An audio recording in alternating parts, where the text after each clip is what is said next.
In a land far, far away, behind a pair of microphones, two generic guys said that most novel of phrases.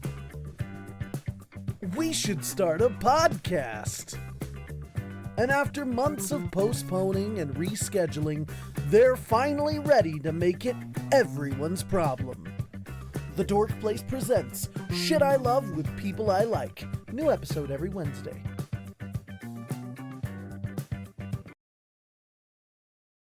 Good morning, good afternoon, good evening, good night, whatever time we find you in your ear holes and your eyeballs today. Welcome back, everybody, to the Dork Place. I'm your host, AJ, and this is my co-host, Chase. Hi there. How you doing? And welcome back to another episode 7 of Shit I Love with People I Like. And today, we're going to be tackling, honestly, the hottest topic in gaming right now, which is the future of RPGs and turn-based combat. But before we get into all of that, let's try to start off with an icebreaker and do it correctly this time before we get into everything else. Holy crap, that is bright. What is your favorite turn-based game of all time? If I'm super basic, I've got one very turn-based game and one kind of turn-based game. The turn-based game, super turn-based game, the original Final Fantasy VII. Like, it's just, I think that is just peak turn-based combat. I think the story, I think the way the game works, I think when I go back to play Final Fantasy VII, like PS1, I'm like, this is such a good and intuitive system. Like, there's complexity to it, but it's very understandable, and like linking the materia like makes sense. There's a visual thing there, and like I think a lot of other games like have taken that system too far, and we'll get into some of these. But another one, Parasite Eve. I don't know if you ever played like the original Parasite Eve. I forgot. That's a name I haven't heard in a long time. That was like semi-turn based. It had random encounters the same way that like all the Final Fantasies and like Dragon Quests would have. It had that survival horror aspect. You still had to aim and stuff like that, but like it's such an interesting system that I've always loved that game. No, that's a good choice. And me, I'm glad somebody said Final Fantasy VII, because I feel like you have to, in all honesty. You can't really acknowledge turn-based games without acknowledging Final Fantasy VII. But my favorite is, it's one of these two, because my go-to is always The Legend of Dragoon. I'm frozen, but you can still see me, though, or hear me, though. But while I fix this again, hang on. Also, hi, Mama P. There we go. Someone cast Blizzara on you. I see what you did there. One of Final Fantasy VII's contemporaries was The Legend of Dragoon, which I'll bring up again later when we talk about Clair Obscur. But with its like addition system to turn-based combat was a big change. But honestly, I think while that is like my favorite game of all time because of nostalgic reasons, I still really love Final Fantasy X's.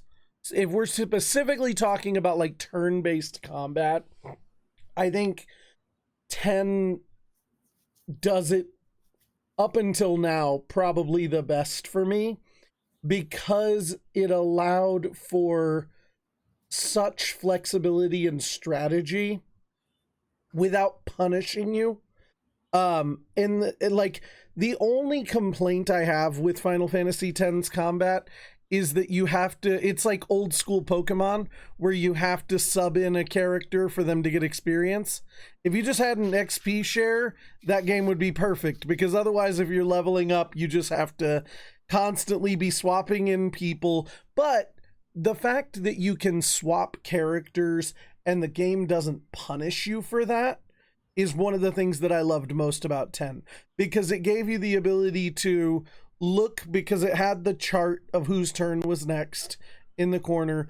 You could take and decide, okay, well, I'm going to swap out character number 1 for somebody else, do these 3 things, and then before we get to the last character before we switch, I'm going to bring back in that other character and do what they needed to do before the enemy attacks. And just the way to, like, you could manipulate with things like haste and slow, manipulate the turn order. I feel like that one, just all of the pieces were in place for a really cool experience. But that, yeah.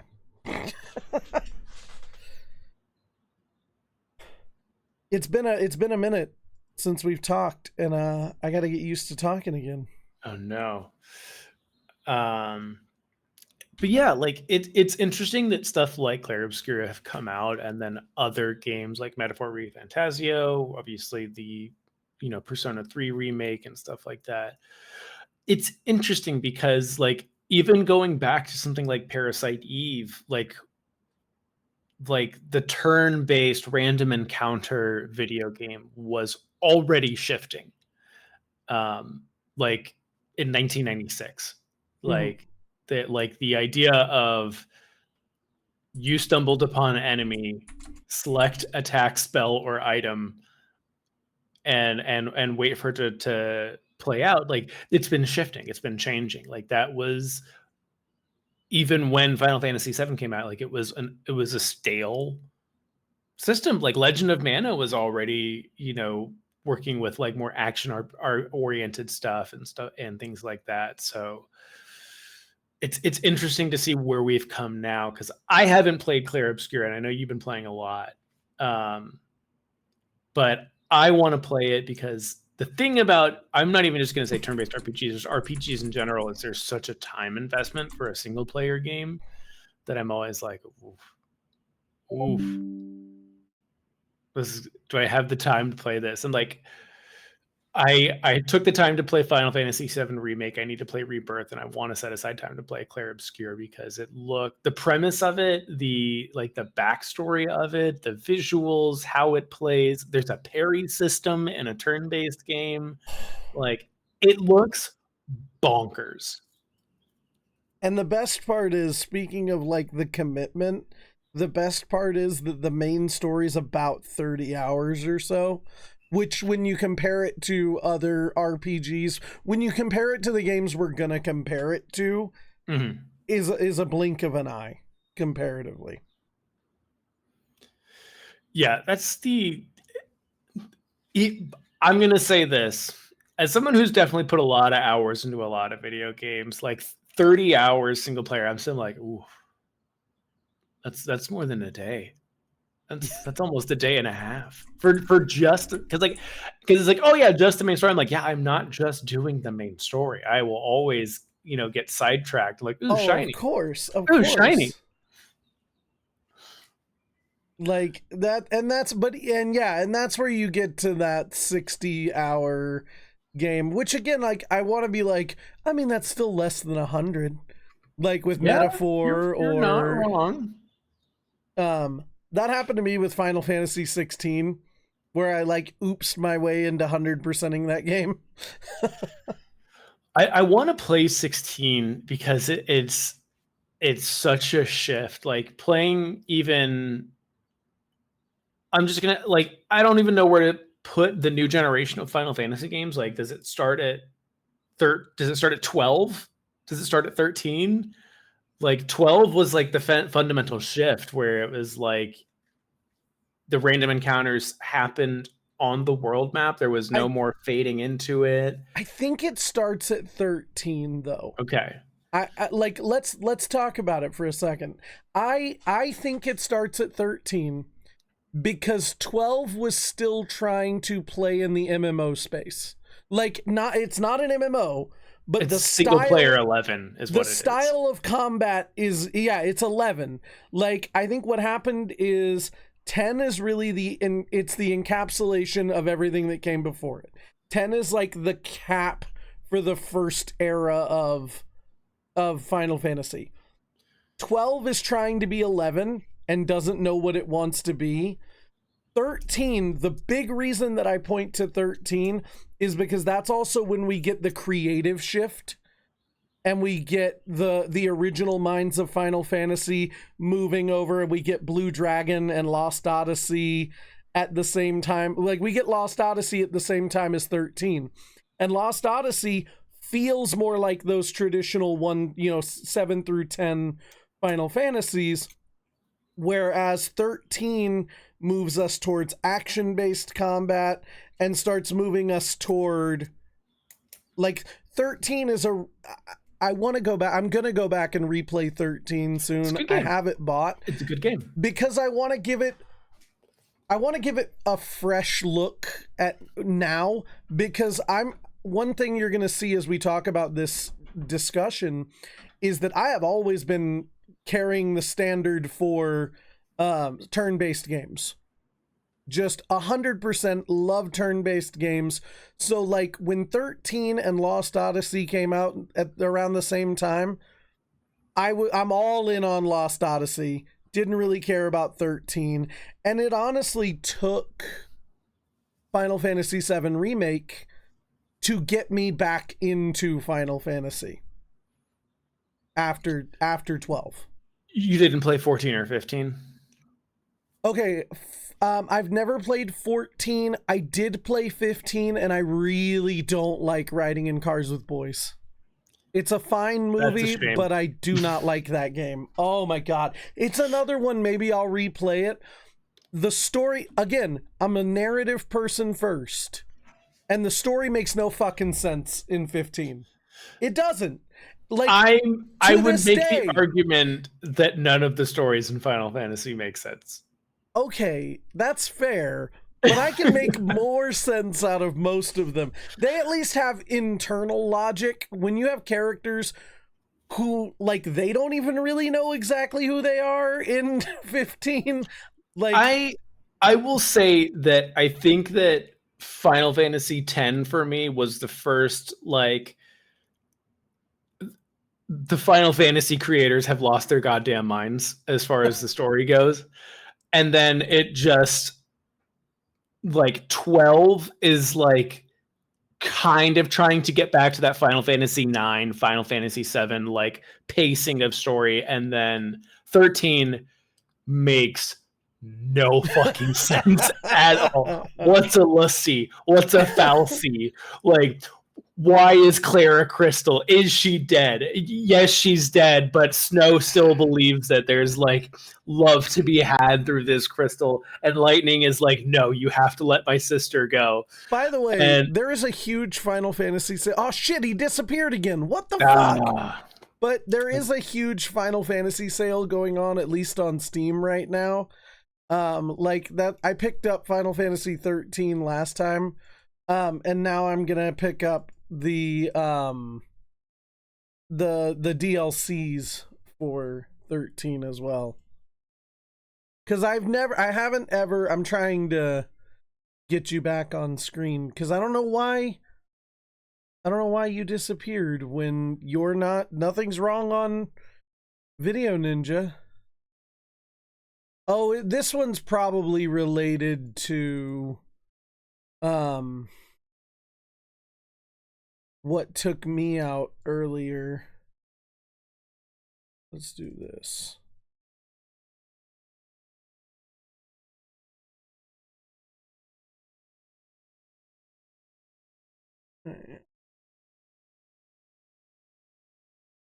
Okay. Are you back yet? There you are. Okay. Hello. I think I fixed it. Okay. Yeah. It looks like, based on what you're saying, it looks like there's just a Square Enix sale going on, which is kind of cool. Yes. Also, speaking of Square Enix and speaking of not turn-based games, I'm gonna play it on stream one of these days just to give it more hype. Forspoken was really good, and people gave it way too much shit for stupid reasons. It's a lot better than people give it credit for. I've never played it, but I've heard a lot of people that really liked that game. It looks interesting. It's not groundbreaking. It's not like reinventing the wheel, but it's Sure. good. It's fun. And like if you get it on sale or something, it's worth playing. Nice. Man, I forgot they brought basically every Final Fantasy over to PC. Yeah, I believe all of them are now all the mainline titles. Yeah. Wild. But anyways, yeah, like I liked 13 as bonkers as it is. I liked it. I liked the direction that it was going. I think the combat in 13 feels good. Like you're only controlling lightning, but I think how they managed everything and how they kind of did the paradigm shift stuff and like that to me felt good. Damn it. All right, I'm about to. Nope, there you are. The paradigm shift felt good. Yeah, and I felt that because I was when Final Fantasy 13 came out, I was trying to play more JRPGs. Like I was going back to some PS2 games. Like I was going back to some of the Star Oceans, and playing like Dot Hack and stuff like that. And I was trying to get back to it. And what I noticed was, especially the Xbox 360, PS3 era of JRPGs, I don't know if like Japan collectively a single game. Did I die again? No, you're good. Sorry. Yeah, every single game from like Resonance of Fate to Eternal Sonata, and even stuff like Valkyria Chronicles, like it felt like every game was trying to reinvent the wheel when it came to turn-based combat, or it was like, oh, the kids have Call of Duty brain now. We have to, adhere to that. And it felt like Final Fantasy 13 was trying its best to stick somehow to turn-based, because like I remember playing Unlimited Saga and then playing Resonance of Fate, and I'm just like, I know I'm not some top tier level JRPG party builder and know all the metas and ins and outs of every RPG, but like I am fucking lost when it comes to these games. Like I don't know what is going on. Like I still have like Resonance of Fate on PS3, and like I have tried to play that game like no joke 4 separate times. And it's a cool setting, interesting characters. It tries to do like more modern stuff. Do not understand how the combat works. Like tried it multiple times, and it's just I've looked online. People are like, yes, it's super complicated for no reason. Like games like Unlimited Saga, which are like late era PS2 JRPGs, people are like, yeah, no one knows how this game fucking works. Like, and that's where I think something like Final Fantasy 13 made a lot of sense of like, this is the direction that I think it needs to go. And I think the games that followed the 13 formula succeeded later on, where it was, how do you blend action and turn-based? And like, when I look at gameplay like Clair Obscura and Metaphor and Final Fantasy 7 Remake, I'm like, we wouldn't be here if it wasn't for Final Fantasy 13.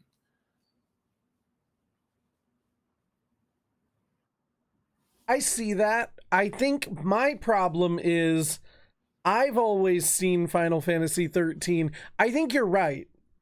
But I've always seen Final Fantasy 13 as I promise this will make sense. It's the Rise of Skywalker of Final Fantasy games. And what I mean the best one. What I mean by that is that it kowtows to a lot of what the industry heads think they needed Final Fantasy to be. Because I think, which is hilarious to me, because you look at, like, just going back a couple numbers, 10 being one of the best selling Final Fantasies ever. Like, and then you fast forward and, like, they went to 11 when they were not ready to make an MMO. I don't think they were ready. They're still not ready. No, it was way too fresh of a market when they made 11. No one knew what they were doing. Then 12 came out, and 12 struggled on a lot of fronts. The job system was miserable in the original version of 12. It did take the series back to Ivalice, which was nice, and, like, more toward the fantasy aspect. That was cool. But people it was divisive on how they liked the play style. 11 didn't sell well before. So this is like the solo of the group, where you're like, I don't know how we feel about this. And then they've been chasing since 13, really since 12. They've been chasing what's going to sell Final Fantasy more than I necessarily think what makes the best Final Fantasy.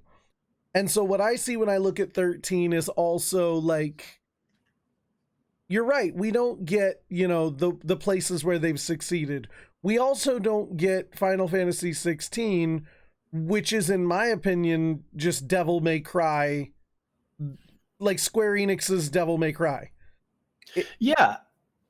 I think that, like, for a franchise like Final Fantasy 13 is, like, the thing about Final Fantasy is, if you look at the breadth of it and, like, its sub games and its side stories and stuff like that, like, they've continued to give us tactics types games, with, like, and they've given us, like, the really small, like, little stuff with, like, Crystal Chronicles and stuff like that. But then, like, they would give us, like, stuff like Type 0, which was, like, rough. I don't know if you played Type 0 or if you're. I remember that one, yeah. One of the 5 Type 0 fans out there. Not really. Shout out to you guys. You're braver than most. It's like they have tried, and they have stumbled along the way for sure. And while I don't think that 13 is, like, a perfect game, I don't even think the combat is perfect. I think that what they did, their shift to focus to a more, I'm going to say this, visually appealing combat system. Whereas I think when you go back to where Final Fantasy 13 was, this was the dawn of Let's Plays. This was, Minecraft was picking up steam, and you could go on YouTube and watch people play, and Justin TV was beginning to start up. And I think that where Square Enix was ahead of the time is they knew that people were more eyes besides what you saw in magazines, what you saw on, like, professional websites like IGN and game trailers and stuff like that. More eyes were on games. And if people saw characters doing this, waiting to attack, people would tune out. And I think that's less true now because there is such a variety of games. But I think that that's what they focused on, was it's just like, people are watching our games. There are more eyes than ever on our games now. Like, you're right, Final Fantasy X was at the time the most successful, but Square Enix knew that, like, yeah, this was a time when companies were celebrating 100,000 units sold. And now it's millions of units on, like, unexpected games. Like, I mean, look at Clair Obscur. This is a fresh indie game with millions of people playing it right now.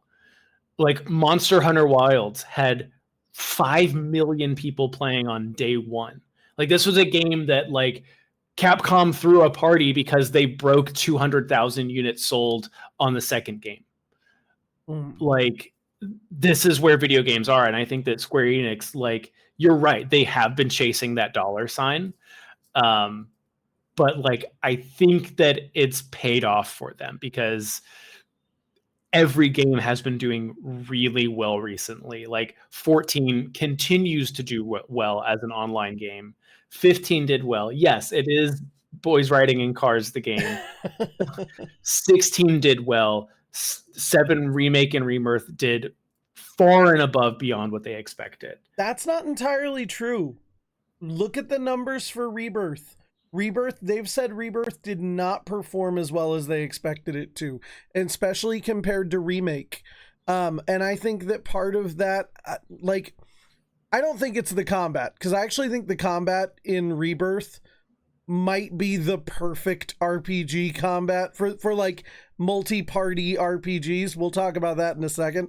But I don't necessarily agree that like it has made the biggest difference, because I think, but I want to circle back real quick, because you made a point I hadn't thought about, which is the rise of Let's Plays and watching people play games. Because I do agree, turn-based games are really, I've found them to be pretty fun for me playing them. But you are right that watching them is an entirely different experience. People will watch someone play Chrono Trigger. People will watch someone play Dragon Quest or Final Fantasy VII, the original. Mm-hmm.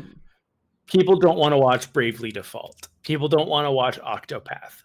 And those games are really good games. Yeah. Like they're very good games, and like their art style is good, their narrative is good, the way that Octopath like weaves all of those characters together is so cool, and like the combat is engaging, like, but you've got to remember it's your brain that's turning of like, okay, so I'm pretty sure that this enemy type, like has like a specific resistance to some element or something like that. And like you've got the gears turning. And so you can kind of cycle through the menus of what spell, what attack, what item, do I steal items from this guy, something like that. And meanwhile, if you're streaming that or you're recording it for a YouTube video, it's just beep, beep, beep, beep. Yeah, and even I've run into that problem when streaming those kind of games where like, yeah, what am I going to walk you through every step? Oh, well, remember, we know that this character is weak to ice. So for this moment, I'm going to choose, but then I can see that this person's coming up next. And it's like, no, that would be awful to watch too. But this is where watching you and watching a couple other people play Clair Obscur is, I think a lot of games, and especially Clair Obscur, have nailed the visual aspect, and that comes from like panning cameras to like the parry system and timing certain things. Like the combat of Clair Obscur from a viewer's perspective is engaging. Like it is pretty to look at, and even when you're trying to think of what to do, like I think it's so funny because this is where I look at Final Fantasy 13 and what they did. Because like even Final Fantasy X has that, static camera. It definitely shifts here and there every once in a while, especially when attacks are going on. But like when you're selecting attacks, it's just 3 guys here, 3 guys here. And they're just like, oh, the 10 camera, that's something you could argue about too, because it is fixed, but it's never the same 2 times in a row. It's like always moving around these weird fixed cameras. And so yeah, sometimes deciding who you're attacking or who you're healing is like impossible because of the angle of the camera has changed, whether it's left or right or up and down. They wanted to freshen it up, and this is where I think the camera of Final Fantasy 13, because in 12, like they tried to give you control, and they were like, no, you're no longer fading into combat. Like if you see an enemy in the open world, that's and like it was very novel at the time. Mm-hmm. But like this is where I think 13 does really well, is they still fade you into that, and that camera work. Obviously you go back now, and it's like you look at Final Fantasy 13 versus Clair Obscur, night and day on the camera work and the dynamic visuals of that combat. But I do think that 13 started this in doing it really, really well, of making turn-based combat, look engaging, feel like you're more involved. And I think what they did really well in 13 was they nailed we'll just call it the ATB system, because that's what it was in 7, and that's what it should have stuck with forever. But like the time between attacks makes it feel more fluid, even though it's not. It's still turn-based, but it feels good, and there's someone doing something almost at all times. Yes, the game is bonkers, and there are issues with that. There are times when I like absolutely nailed a combat sequence and like, yeah, only 3 stars on that one. And I'm like, are you serious? Shout out to X-Core Gamer Skills real quick for the 18-month sub. Thank you for the resub. What's up, X-Core? Hope you're doing well. But yeah, like, I don't know, because like you've been playing a lot of Clair Obscur, and you played Baldur's Gate, right? Oh yeah. Like I guess maybe we move into just the new shift of like turn-based RPGs that have popped up recently and like are getting popular, because you have Clair Obscur, you have Baldur's Gate, you have Metaphor, you have a Persona remake, you have the 7th version of Persona 5 out now. Like no, you're right. We are in sort of this, it's funny. So I mark it as we really started video games with RPGs being huge. Like that was a big deal. The original Final Fantasy, Legend of Zelda, and those become a huge part of the market. Then they become boring. They become stale, like we talked about. And then we saw the rise in Souls-likes. Like I say Devil May Cry, that's the one I always point to as like, I feel like that's a good, this is where games started to go, how do we emulate like Devil May Cry 3? Which is a great game to try to emulate, by the way. But we see the rise of these action RPGs and the rise of eventually the Souls-likes. And then all of a sudden, in 2023, comes this fucking gem that is Baldur's Gate 3. And the world turns upside down, because turn-based gaming never went anywhere. Like, I put Pokemon on there because, like, Pokemon, even everything Atlas puts out, so, like, Persona, Shin Megami Tensei, now Metaphor, like, all of these games, like, the Dragon Quest series, like, turn-based didn't go anywhere. It just wasn't mainstream. And Baldur's Gate 3 hits in this weird spot. Larian had 6 years to develop this game. It was in alpha testing for what, like 3? Like it like felt off and like on. It was a time. long time. It was at least like a year and a half. And I thought the game was not coming out. Yeah, and they did it in the middle when they would like release the alpha, and then they changed a whole bunch of shit. Then there was a beta. Like, because they had Wizards of the Coast and Hasbro backing them, they were able to put in this like 6-year thing with all of this. The fact that it was tied directly to Dungeons and Dragons meant that that game got this huge push in a way that most turn-based games won't ever get. Like, I do think that Baldur's Gate 3 is and will always remain this, like, outlier in the gaming industry because of that. Even whatever Hasbro puts out next will not come close to that, because now they're just going to be chasing Baldur's Gate 3 for the rest of their video game stuff. But anyway, so it comes out, and not only is it possibly one of the most rich choice-based narratives ever. I mean, probably the biggest AAA title ever. Like, is it a AAA title? I don't even know. Is Larian a AAA? You know what I mean, though. Yeah. But it's huge, and you can't ignore the D&D of it all, and the fact that all of the actors, the voice actors of the primary cast, went on to become hugely culturally relevant. Like, a bunch of them have TikTok accounts. They're doing D&D live streams. Like, that game is a monster unto itself. And if nothing else had followed it, we probably wouldn't be having this conversation right now.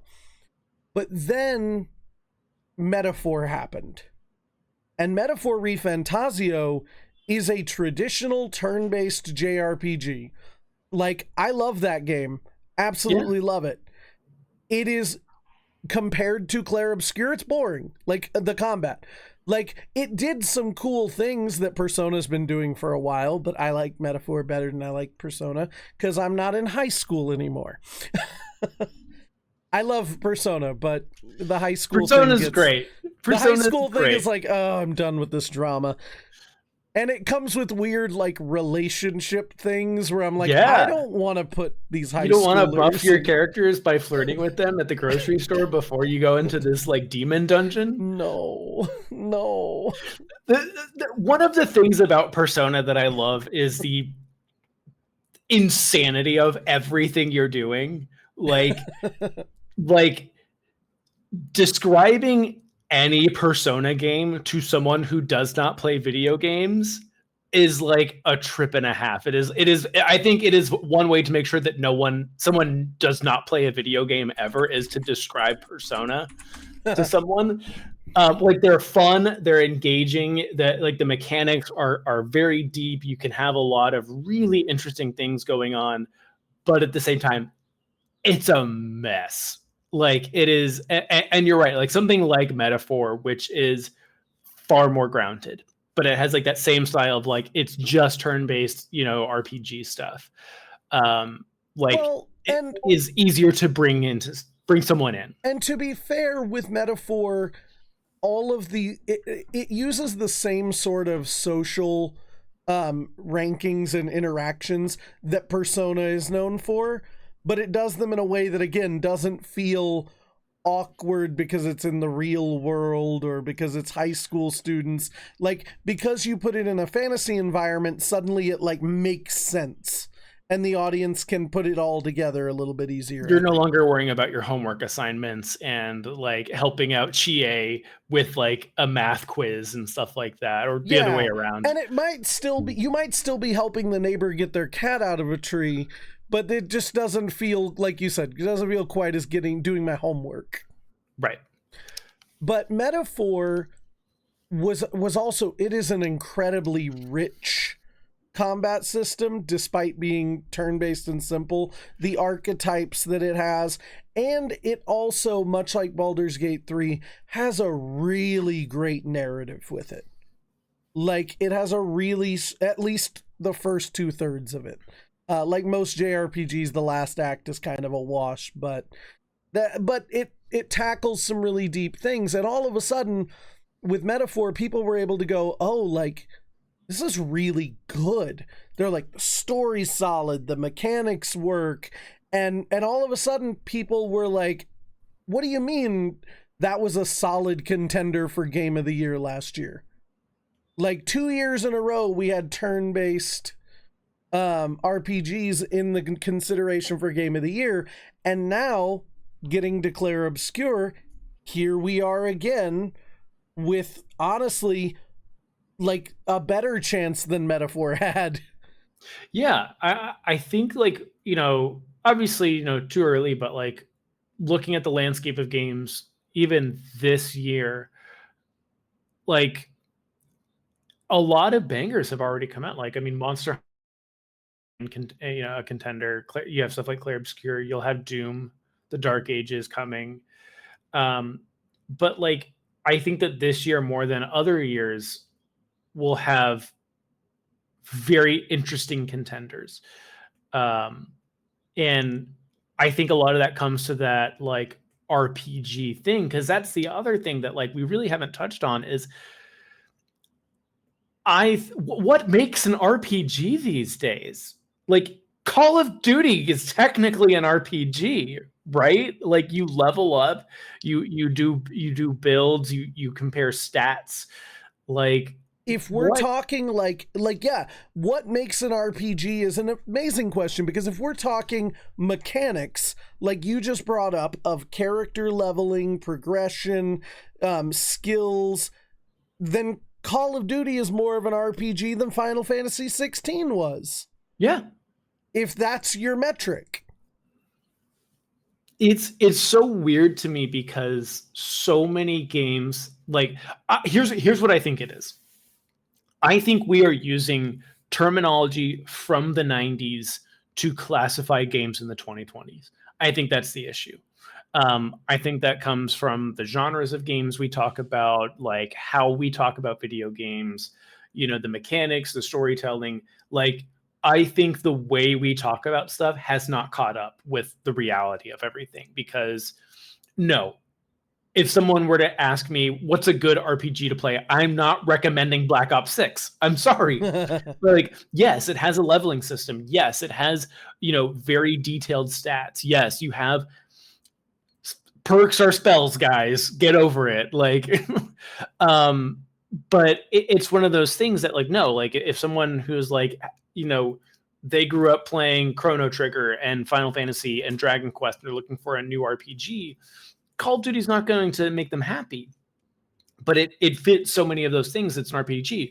It's like you said way back, like RPGs like Legend of Zelda. How is Legend of Zelda an RPG? Like, it doesn't follow any of that stuff. It's its own thing at this point. Like, we have games that are more, we use like Zelda likes, like something like Darksiders is a Zelda like. But it's just like, even Zelda has changed. Like, what we went from with, the original game to Link to the Past to Wind Waker to Breath of the Wild, like, it's changed radically over the years. And it's like, a lot of people would say that Zelda is an action adventure game, but I'm like, sure. But like, I think for a lot of people, an action game is like Devil May Cry. Like, that's an action game. That is just all about combos and stuff like that. Whereas you're not building combos in Legend of Zelda. And like, again, like, I think Final Fantasy 16 is this great thing. It's like, is it an RPG just because it's called Final Fantasy? Right. That is an action game 100%. Like, the only reason I would even consider calling it an RPG is because you go like, well, there are stats and stuff, but I'm like, but I don't have any effect over those. And them going up doesn't mean anything. Literally, it doesn't affect the game at all. In hindsight, I love the story of Final Fantasy 16, and it's a fun time. It looks great. It's great looking. Oh, it's gorgeous. It just, like, it's a game where you have, like, what is it, like 6 times 3 of like 24 different abilities that you can like choose from, but none of them, and like 6 different elements, but none of them affect anything differently. Like, it's just a very bare bones system that I'm like meh about. Anyway, but yeah, I mean, like, is an RPG a narrative experience where you customize your main character? Is it a story where you can't customize your main character, but you still follow a narrative? Like, what's the difference between Skyrim or like, Cyberpunk and The Witcher 3? Just even using that, Cyberpunk and The Witcher 3, both RPGs, both developed by the same company. But like, which do you consider one to be more of an RPG than the other? It's weird because, like, if we break it down, like, role playing game, like, even that name doesn't make any sense, because I could argue Call of Duty, you play the role of Super Soldier Man. Yeah, like, is playing the role of Geralt of Rivia the same as playing the role of V in Mario? Like, is Mario an RPG? You're playing the role of the plumber who is like going after the Koopa Kingdom. Like it is RPG is such a bad name. It really is. And like, I get it. It comes from traditional pen and paper role playing games, like where you took on the role of a character and like you and I think if we take it back to like TTRPGs, the pen and paper stuff, like you are assuming the role of the character, like you are becoming that character.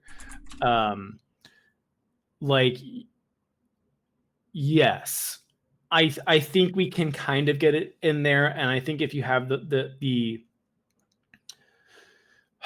because God, like none of it works, and this is the worst thing because it's like where the progression of your character follows the story, like the leveling, like being level 13 doesn't just mean you're level 13. It means like your character at level 13 is in line with where the story plays out. But then you have other games where like it's all about grinding. You have stuff like Monster Hunter where there are no levels, it's just increasing your equipment stats, and it's just like it's just a bad name for a genre that doesn't like, it's almost vibe based at this point, like more than anything. I get that. And that's why you see there's hack and slash RPGs and there's action RPGs, there's first person RPGs, there's JRPGs, there's CRPGs, there I think that's why people try to make a distinction, because they're all going, okay, well, it's a narrative game and you're playing the main character. So what's Octopath? I mean, there is no main character of Octopath. But you do choose a character to start as. So, I mean, maybe that would be your main character. Yeah. I have not watched Andor yet, I will be honest, because they're releasing it in 3-hour chunks. Yeah, it's great. So I have to make time for that. It's so good. The season's so insane. But no, like it's weird because like even looking at like this outline here is like, you have stuff like Assassin's Creed, Devil May Cry, and I'm like, I can make all of the arguments against these. Like if I look at the original Assassin's Creed, it's like, no, absolutely not. They're action games. There's no like, there's not really any leveling. There's like a skill tree in some of them. But then you look into like the post Origins Assassin's Creed games, and like, yes, those are very much structured like traditional RPGs, where you need to level up your characters. You are a level 6 character going up against a level 7 character, and that's going to be a challenge. See, but you're missing the meta RPG of Assassin's Creed, where you're playing a dude who's playing a dude disguised as another dude. It's a role-playing RPG. But no, it's so interesting that like where we are, and again, I think because like, I think it's not even just like RPGs, it's like shooters. Like being a first person shooter doesn't mean anything anymore. Like Dear Esther and Gone Home are like first person games, but like that's not Call of Duty. Call of Duty is not Arma. Arma is not Atomfall. Atomfall is not Cyberpunk. And it's just like, being a shooter doesn't mean anything anymore. It's just like, where are we? Like, this person who's going to go out to and play Borderlands 4 when it comes out, like they probably won't have a lot of interest in something like Battlefield, whatever the next one is. Like it's just so weird that like we haven't really evolved our language in like a unified way, because like, what makes us Souls-like? Like, are the Jedi games Souls-likes? Like, yes and no. Is something like Blasphemous a Souls-like? Yes and no. Like, it's just so messy, because like I would argue, like, is Dark Souls actually an RPG, or is it more of an action game?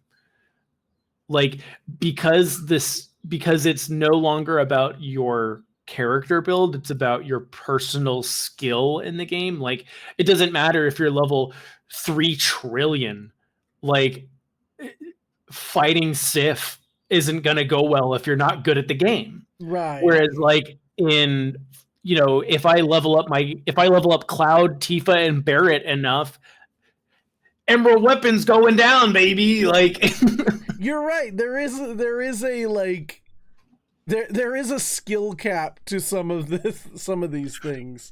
I bring up like Emerald Weapon like kind of as a joke because like there were all of these JRPGs and even like the CRPGs and like all that stuff from the 90s, like there were always these boss fights that were like a step above the rest of the game, where it was like you really need to understand how this combat works and how the game works to beat this boss. It's not just attack for 99999 damage. Like that's not going to work. But like when we look at something like Dark Souls, we look at something, you know, in that genre, it's just like, no, you have to be good at the game. Like you have to like have the controller dexterity. I don't even know what to call it. To beat that game. The hand-eye coordination. Yeah. And like you look at something like Monster Hunter, which like is Monster Hunter a Souls like? Is Dark Souls a Monster Hunter like? Like they both borrow from each other pretty heavily, but it's like I can have the best, most meta build in Monster Hunter. That doesn't mean I'm taking down, you know, tempered Arkveld or tempered Gormagala. Like it's like, no, you've got to be good at the game. Like you have to have the skills to with the weapon you're using to do that. Whereas I think a lot of traditional RPGs, like that is less of the case. Not that like you can just like mash attack on everything in the game. Like that's not how that works. But like I've never felt like I lost a battle in a turn-based RPG because like I didn't do the right finger moves, right? Right. And it's like where there's so many lines at so many different places that like where does anything get drawn? Well, and I think you just brought something up that like that I think is important in the discussion of turn-based versus real-time or active combat, is that there is a skill gap like 100% between people who play Souls-like games, that's like action RPGs, these are their bread and butter, and people who don't. And I actively fight in a lot of games the struggle that I didn't grow up playing a lot of games that required that level of hand-eye coordination, that required that level of timing and precision. And so you see it when I play like anything that's a shooter. My aim is trash. I struggle with a lot of that because it's just not a skill that I spent a lot of time building up. And I think that's one thing that I really enjoy about turn-based games is that they put the skill ceiling, or they put the skill floor at the same level for everybody. Like, and this is where Clair Obscur veers off a little bit into that Souls-like territory, kind of, is the fact that there is a little bit more of that skill to it. It's more than just strategy. It's more than just clicking things in your brain, like you said earlier. But I always traditionally enjoyed the fact that I could grind a bunch and over level, or I could learn the mechanics of the game without ever having to worry about not being able to finesse my hands in that direction. Mm. Yeah, and it's weird because like I think that there is almost I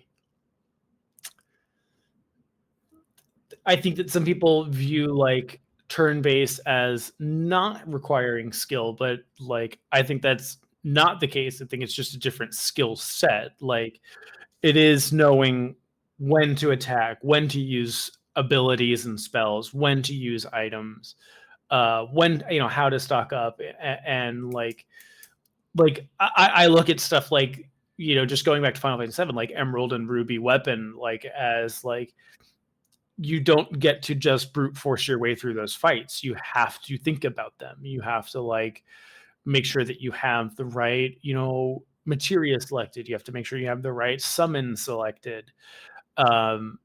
And I think that there's stuff like that in a lot of these games, and maybe it's the Pokemonification of like JRPGs and the cultural zeitgeist, where even the hardest Pokemon boss battles are typically not super challenging. Like you can get through Pokemon 100% that any of those games without a lot of Who uses growl or tail whip? Yeah, you don't. Or sand attack. And no, like, because people don't use them. They just use at high level, like competitive Pokemon. Yes, there's like, if you're not using those, like you're gonna get wiped out. But like you can get through every single encounter of Pokemon by using your main attack and never using like defense boost, never doing anything like that. And it's one of those things, I think, like, while by every metric, Pokemon is a JRPG, like has always been a JRPG. I think your average person that plays Pokemon does not consider it a JRPG. Like they don't put it at the same, spot as Final Fantasy, Dragon Quest, Persona. Like it's Pokemon to them. And it's like, yeah, but it's still a JRPG. But I think most people who play Pokemon aren't like, yeah, I like like someone who really likes Pokemon would not say, I'm really into JRPGs. Fair. Now, I will say, I'm going to assume the first answer is Pokemon. But do you know what probably the second highest selling turn-based game of all time is? You can fact check me on it. I think I'm Pokemon, close. I would assume, is number one. I'm assuming Pokemon is number one. Assuming that, you know what the next highest selling one probably is? Dragon Quest. Maybe. It's probably Dragon Quest, especially with as many games as there are. But the one that I'm going to go to, Madden. Madden NFL football is a turn-based game. Is the taco a sandwich? No, it legitimately is. Every single turn, you stop and you choose your next ability, and your opponent chooses theirs, or you choose your action, and then you do that action. And then after you've done it, successful or otherwise, you do that again. Every single movement, you execute, choose the next turn. Execute, choose the next turn. I understand that that's like a long shot. I understand that maybe this is what 100% but it is a Pop-Tart a burrito. But no, it's a turn-based game. Like, I mean, and my point being that, like I said with Pokemon, like I said with this, turn-based games just don't go away. We still understand the concept of like choosing things based on strategy, choosing things based on your turn. Like, is the shot clock, is the shot clock, is the clock not the ATB meter? Like, I'm gonna push back on something like Madden, because if we look at it, if I look at a turn-based, like turn-based means that, assuming like one side versus another side, right? Turn means you go, then you go, then you go. And then yes, there's you have like 5 people on, and you can kind of mix and match, who goes first. In football, the American football, the turn is had simultaneously. Like, yes, you have pauses, but you can argue that, is that any different than the ATB system in 7, 8, and 9, where if you just wasted time and just like didn't pick, the enemies keep, like, their turns keep coming too actively while you're. I think that because when play is engaged, both teams are actively doing something, whereas turn-based, I would say one team is doing one thing and the other one is not doing anything. And like for example, like if you want to defend, you need to do that the play before, right? Not while the other, you don't get to defend while the other I'm person not is attacking. saying it is exactly the same as like the way an RPG operates. Right. I am simply saying it is a turn-based game. It is a game where you choose an action and then you execute it over and over and over again ad nauseum until the end of the game. And it is, yeah, you and your opponent do that. It's more of an ATB than like a pure standard one. As someone who's not like a Madden fan, like does not really like the only sport I have any care in is hockey. Mm-hmm. I'm gonna say that I think calling Madden a turn, like, is it a turn-based game? I'm gonna say it's a play-based game. I'm still gonna call it a turn-based game because you're still choosing.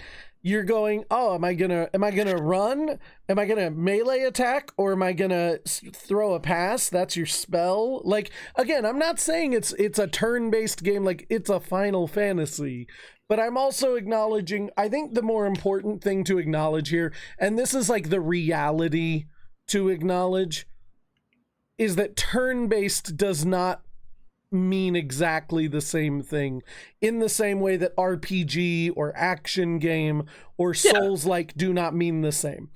Card games are turn-based games. Yeah, card games are turn-based games. You know, you can have turn-based games that don't all play like first person A goes and then they choose a thing. Like I said, in those ATB games, which are still turn-based, the enemies don't wait to react until after you've had a turn.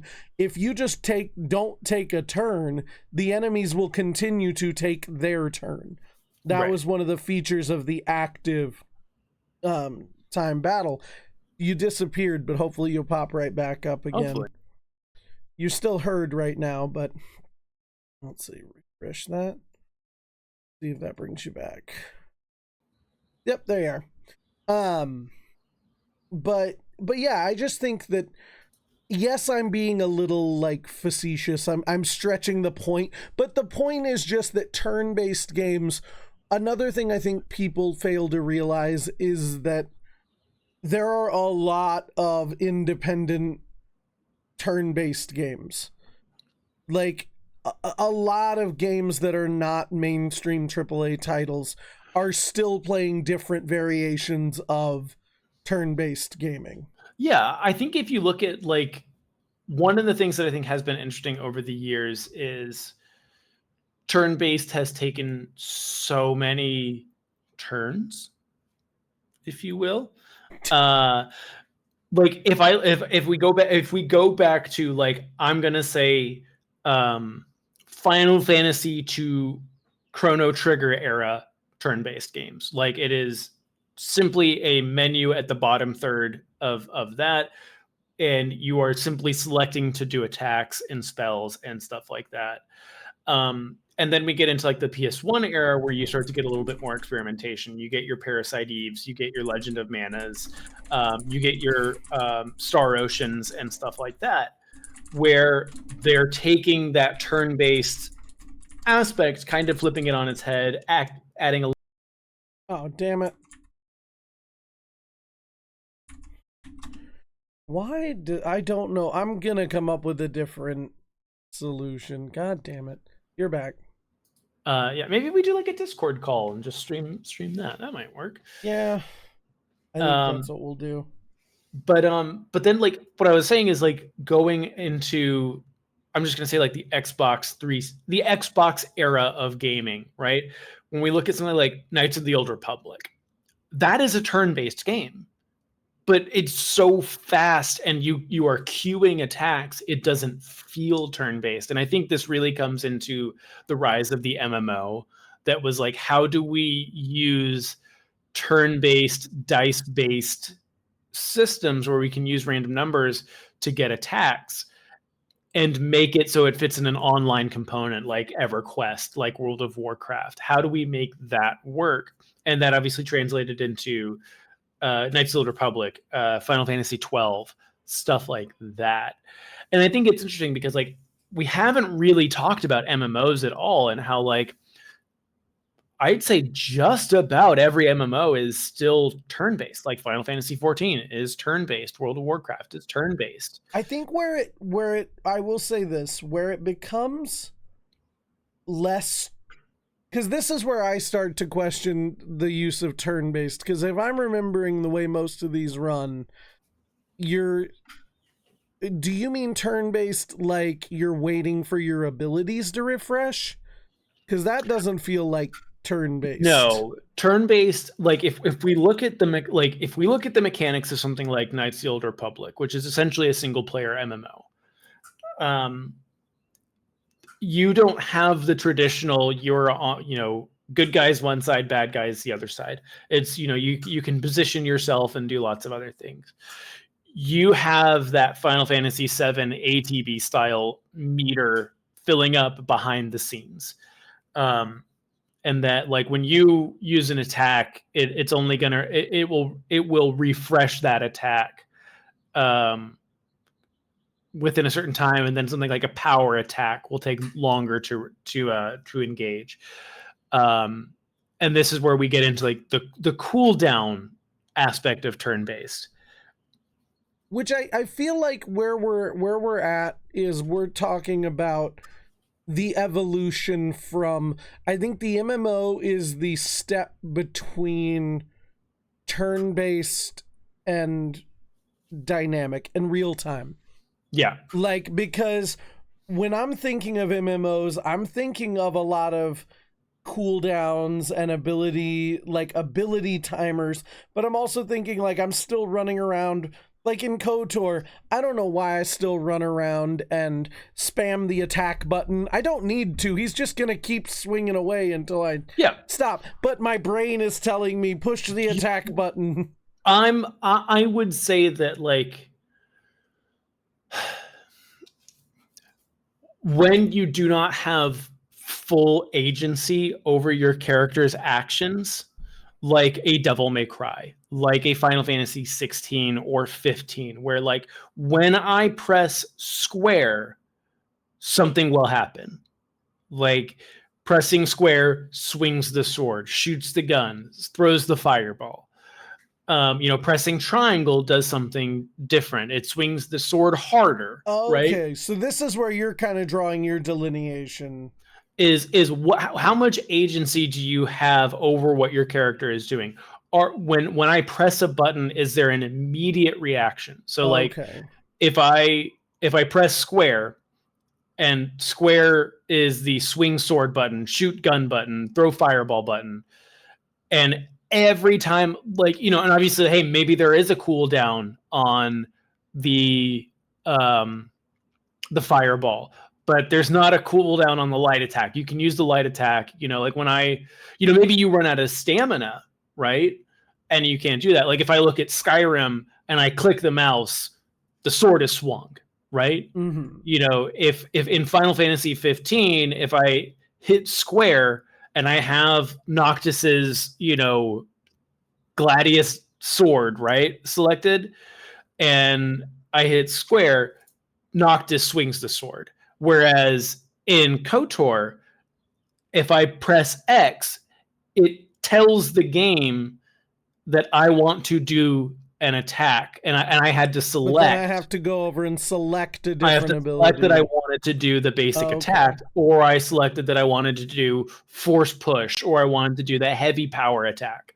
Or I want Karth to do the rapid fire blaster attack.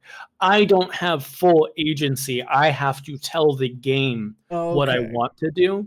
And that's where I put in, like, this is turn-based, because there is a countdown of some site there, or there is a queue that is happening.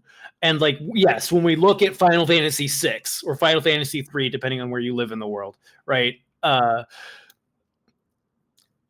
You wait for all the attacks to go through on one side. And again, like there may be some things like, you have a haste spell, which means you get to, one of your characters gets to interrupt the other side, and like, yeah, you can stagger these differently, but you are essentially inputting commands for your characters to follow. And I think what we've done is we've streamlined the visuals of it, but like behind the scenes in something like KOTOR and even something like World of Warcraft, behind the scenes, there's some type of timer that's saying you can't attack yet because the other person's attacking. I see where you're going. I'm following the evolution, so I can see that. Yeah, because there's other things that like I would still argue that semantically speaking, based on your argument, Madden is more of a turn-based game than WoW. But I digress. Maybe not more than WoW. I think there are arguments to be had that there are some games out there that have more, like, is Madden a more turn-based game than Valkyria Chronicles? Maybe. Again, if we're just saying, it is based on taking your turn, you can do nothing without a turn break. Well, I guess you can. Anyway, that part of the argument's done. It wasn't a Pop-Tart's not a burrito. You have no imagination. I know. But no, it's one of those things that, like, I think the evolution of the turn-based, and this is the thing. This is the thing with video games, is go play a shooter, a first-person shooter from 1999. Wildly different than what it is today. Like, the arena shooter, the Twitch shooter is essentially dead. Like, we'll get an arena shooter that pops up here and there, and it's more like a nostalgia thing. Like, we have boomer shooters coming up now, like Mullet Mad Jack. Yeah. Incredible game. Like, that's not a game that, like, typically would come out these days. You look at real-time strategies, like point and click adventures. Like, yes, the Telltale game series is like the pseudo revival of point and click adventures. And, like, yes, you'll get an Ashes of the Singularity here and there, but, like, these are genres that don't really exist anymore. And turn-based has, comparatively to these genres, stood the test of time. Where largely turn-based video games were because of the limitations of the hardware and wanting to do really complex things like shooting fireballs and lightning, and having different weapons and stuff like that. And it's like, you had to do it in a turn-based style because you couldn't just program an NES to do this for you. And turn-based has adapted. If you look at where we were with Final Fantasy 1, and then we go to Clair Obscur, like, night and day. Not recognizable. Still a turn-based game. Like, there's no debating that Clair Obscur is turn-based. But, like, where we are today with turn-based, how it looks, how it acts, how it behaves, I think that turn-based RPGs have adapted better than any other genre from its era. Yeah, and so I'm trying to think of where to transition this, because you made a great point. And I definitely see where you're going. I think one thing that I also see as the MMO, what the MMO brings, and this is where I feel like we really see the delineation between turn-based and action really kick in, is because, like you said, behind the scenes in the MMO, in the KOTOR, there's a turn-based system of sorts, but the difference really starts to become when you are focusing on a single character versus multiple characters. Because I feel like once we get to the MMO, we are now in a world where I'm not controlling every character. I'm not in control of a lot of elements, only my one character. And one thing that I always loved about turn-based games is I always found them to be really immersive because I could play as every character. I made the decisions for what every character was doing. I controlled the entire scope of the battle. Whereas once we get to MMOs and the rise of the action adventure and these single player games, we start seeing that the immersion becomes the focus of immersion becomes on me personally feeling immersed in the game. I want to be represented in the game, and I want to control me and make my choices. So I think that those older Final Fantasies, Chrono Trigger, all of these games were very focused and remain focused in a lot of ways on telling you, the player, a story and you becoming invested in following along with this story.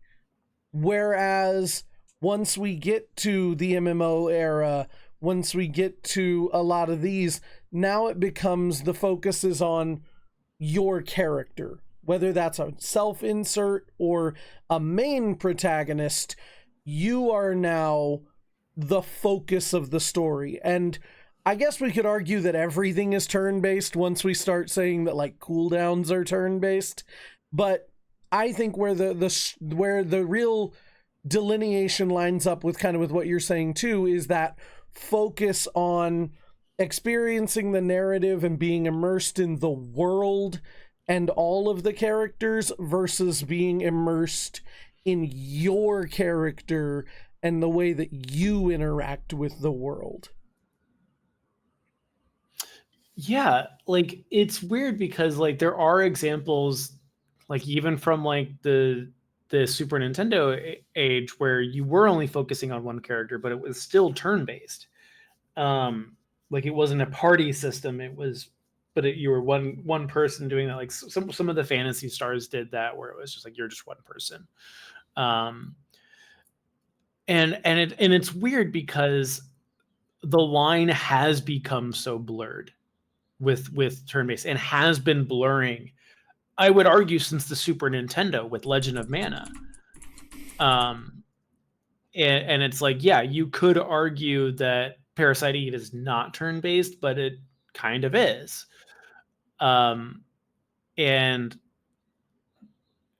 when we look at something like World of Warcraft, where you're not in complete control of the character at all times, but like there are spells that like the enemy can cast that like have area of effects, and you have to move your character out of the area of effect to prevent from taking damage, which you really don't have a lot of in traditional turn-based games. But at the same time, like there's no attack button in World of Warcraft. There is, you bind,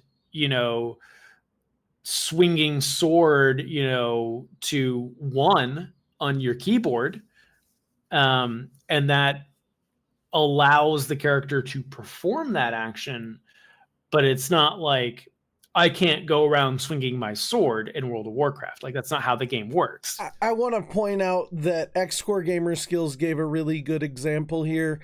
If everything that you do is on cooldown, it can technically be a turn-based game. Yeah. But that has to include your attack and as well. But like if you can do stuff in between the cooldowns of your abilities, that's not a turn-based game. That's an action game style. Because like even your most action heavy, right, game like will probably have a cooldown. Like there may be an ultimate ability that's on a cooldown. But I think it really comes down to like, is there an attack button that is not beholden to any type of cooldown or other system that requires it to be, it's like if I'm walking around the world and I press X, does the character swing the sword, right? Mm-hmm. Like that is, to me, delineates that's an action RPG. Like, I mean, we haven't even touched stuff like Diablo and like Path of Exile. Yeah, those other like CRPGs, right? Those are like, I mean, those are games that like very much not turn-based, and like every game has its own style. Even within there, like you have like even within Diablo 1, 2, 3, and 4 are all uniquely different games in their own right. but like you get into that level of like, even then, like, you're not really in complete control. Like, yeah, you have an attack that you can queue up on left mouse, but like sometimes depending on how you build your character, maybe that doesn't work the same way. Like, it is weird because like, yes, Diablo is an action RPG. Like before the dawn of Dark Souls, Diablo was the action version of RPGs. Mm-hmm. Like, it was the, you're no longer waiting your turn, you're casting your spells as you wish, and you know, you have the isometric view. um but then like you compare it to something like Dark Souls, like Cyberpunk or Borderlands, and it's like wildly different. Like, there's so much more action involved in Dark Souls and Borderlands than Diablo.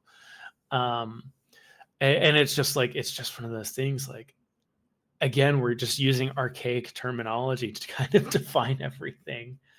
Right. You know, and I think you're right. And when we break it down, you can yeah, you can break it's kind of like there's an old saying in Magic the Gathering where everything is kicker. Kicker is a mechanic in Magic the Gathering where you pay the cost for a card, and if you pay a little bit more, it does a different thing. And the idea is that you can break every mechanic in Magic down for the most part to some version of pay a little bit extra, it does more. And so it's like that where like when we start breaking it down, like there are only so many ways to break it down. I think as much as I like personally dislike just breaking everything down into like Souls, like Doom clone, Breath of the Wild clone, um, like, it is helpful. Like, I think is like, as much as I want to push back against it, it's just like, if you know, I think the issue is like, you can abuse those terms. Like, okay, what actually is a Souls like at this point? Exactly. It's helpful until it isn't. Like I loved um Black Myth Wukong. Loved it. Don't like Souls likes. And everybody Yeah, called it I've a not Souls like. I've not played it. Yeah, It's I've way not more played of an it, but action yeah. RPG, but my point was like a lot of people compared it to Dark Souls because they're like, oh, well, the combat's really hard, and if you die, you have to go back to this spot. And like they were comparing it on all these metrics, and I'm like, I didn't like Elden Ring, but I really liked Wukong. Well, it's like, it's one of those things of like, when you look at something like Armored Core 6, which is made by From Software, and it's like, it has Dark Souls DNA, it's not a Souls like. Mm-hmm. Like, clearly they learned a lot from making, you know, Dark Souls for years and years and years.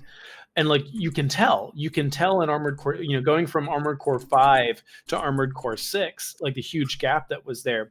Like, yeah, there's a lot of Dark Souls DNA in Armored Core 6, like specifically the bosses. But like, it's a mission based game. Like, you finish your mission, you go back to the main menu, and then you select a new mission to do. And like, these missions last anywhere from like 5 minutes to 30 minutes, you know. um and it's just one of those things. Like, you can have like the DNA of other games and within other games, but it's just like, I think that like, trying to get some people like to get really pedantic, and I think like a Souls like is an action RPG with a huge focus on bosses and some type of evasion or parry mechanic, um, where you are either rolling around, dodging, or blocking, and you need to time those right. And that there's some type of level building and equipment building going on. Like, And I think there's the if you die, you go back to sure, a res point. I feel like that's a of but yeah, some I mean, then sort. you because like, you get into like, what's a rogue like, what's a rogue light, you know. Yeah, I don't understand most of that. Yeah, and it's like, I think it comes down to like, you know, run based games. Like, if you die, do you go back, and is there like a way to slowly build your character to further those runs and then further progress it? It's like, I'm not a roguelike roguelite fan. Like, I don't like the idea of the potential to waste time in a video game. And I think that's very much what roguelikes and roguelites have the possibility of doing. I will Uh, agree. I have spent a long time on a couple of those, and it is just waste 20 minutes. There's no goal really. Like I don't feel like there's no winning as far as I can there, tell, like most there's roguelikes. some games that I think have messed with that formula enough to the point where I really like it. Like if like a game like Crypt of the Necrodancer is a Mm. really good example, where and this is the thing that I always said with Armored Core was it's like yes you can use the DNA of other games and it's like as long as the actual gameplay is fun it can take a formula you don't like and make that enjoyable. Like Crypt of the Necrodancer is a rhythm game. It's a rhythm-based dungeon crawling roguelike. And I'm like, two of those sound great, the other one doesn't. But because the other two are so good, that game is a lot of fun to play. And I think with the Bosch Rush style hyper difficult aspect of games, like doesn't really appeal to me. But with Armored Core 6, that game is so fun to play and what I think what they did so well with that game comparatively to a Dark Souls is even if you're getting your butt stomped, you still feel like a badass. Like that, I think that makes that game so much more compelling to play compared to Dark Souls. And like, it's nothing against Dark Souls or those types of games. I just like there is a level of difficulty where I'm just like, you're making the game difficult for difficulty's sake that turns me off. Like, I love a good challenge. I like playing games on hard difficulty. But when it's just like, I just want to go down the stairs, my guy, like not everything needs to be a tedious chore. Well, that's why I quit Elden Ring. I'll be honest. I got to a section. I get it. Listen, I didn't want to get good, but I got to a section where for some reason I just wasn't vibing with the patterns of a certain number of enemies in this hallway, and it got to a point where I was just over consistently running into the same issue. And like, yeah, I got annoyed. It wasn't even just that like I'm not getting good. It just felt like it became tedious to a Yes, point that I was no longer enjoying. That's not saying it's bad.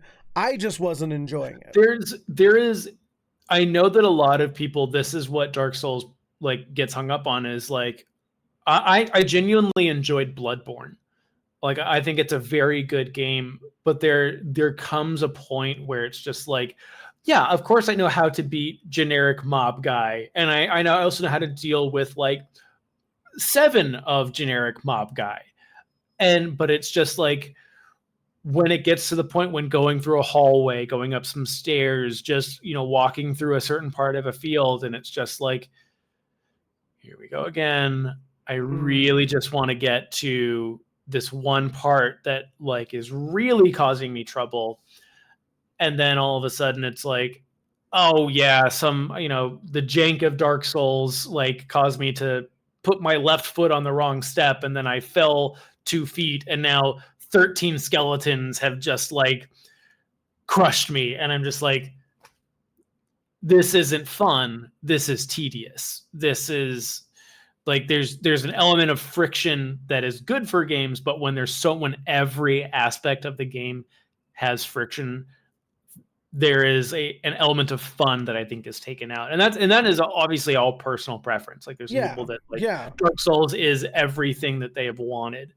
I just think that the difficulty for difficulty's sake is annoying.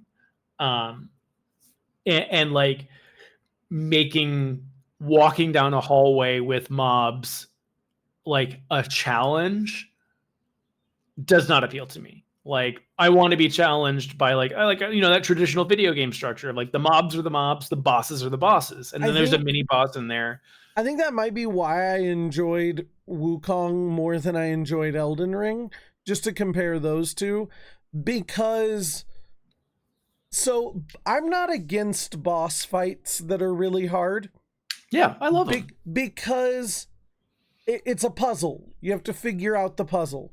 You know, like Shadow of the Colossus is the same kind of thing where I'm like, oh, I love that. All you do is go around fighting these giant colossi, which you just have to figure out the puzzle. And I Yeah. don't mind boss fights. It's when every single monster that lies between me and the next boss is capable of irritating me just because I blinked in the wrong frame. Like, that's where it got annoying. And I will say, Wukong got criticism for being more of a boss rush game where you're Sure. just going from boss to boss. But I kind of enjoyed that better than I enjoy getting mowed down by little things. Boss rush games are fun. Like Shadow of the Colossus is an incredible game because of that. There's a game called Titan Souls that has like this really cool. I don't know if you played Titan Souls. You might like it. It is like an 8-bit top-down thing, and it's a boss rush game, and it's very much Shadow of the Colossus meets Dark Souls, but like in a very rudimentary thing. And it's like the shtick of the game is you have one arrow, and every boss dies in one hit. But you also die in one hit, and you can pull the arrow back to you. And it's always like the boss dies in one hit, but what is that one hit? And like, sometimes it'll be like, it's a cube that rotates and there's a weak point on the cube that you have to hit. And stuff like that. So like, it's a really cool game. It's very challenging, and it's like a game that like you can just pick up and play for a little bit at a time. And you have to explore the worlds to find the bosses and stuff like that. It's very much Shadow of the Colossus like that. But like, it's a hard game. It has a very quirky mechanic, but like, the difficulty isn't navigating the world. The difficulty isn't like, there are no mobs. It's very much like Shadow of the Colossus in that way. Like the only enemies you fight are the bosses. But like, it's really cool in that aspect. And I think that those types of games are really interesting and really fun, and they're difficult and they're challenging, and you're not going to get it the first time. You're going to die a bunch. And I like that. I like the difficulty and challenge of that. It's just like what we've been talking about, that friction there that I don't vibe with, where every aspect of the game has an element of friction. And like, I could apply this even to stuff like Star Citizen, where it's just like, where's the friction in the game? Where do you remove the friction? Where do you add the friction? Like, you can add friction in lots of places. Like starting a spaceship could be an element of friction, right? It's like, hey, like, you don't just press the on button. What are the other buttons you have to press? Like, that can be fun for some people. For some people, not so much. And that's what I think is interesting about like action RPGs versus turn-based, is where are we putting friction in the game? Where are we putting the challenge? Is the challenge in dodging out of the way, or is the challenge in making sure you're using the right attacks, using the right spells against a certain enemy? And this is where we get to why Clair Obscur Expedition 33 might just be the best game ever. Like, it might just have the best combat system ever. Like, in the sense that, so we talked about how, we started with these turn-based games, we ended up at these action games, and we ended up with this huge rise in these Souls-likes with the dodging and the parrying. And this game combines turn-based combat with elements of Souls-like combat as well. Like, I won't even I'm in the middle of Act 2 on the game right now. There are at least 4 different types of enemy attacks so far that you have to dodge or parry or jump or special parry. Like, so much to the parrying system. Just alone, already I'm like, this is one of the most complex combat systems I've ever played, because of both the turn-based and like each character has their own individual. Oh my god, I'm sorry, I don't want to just glaze the fuck out of this game, but I'm going to for a second. Do it. It's so each character of the 3 that you'll have in your party at any time, each of them has an very individual power set and mechanics.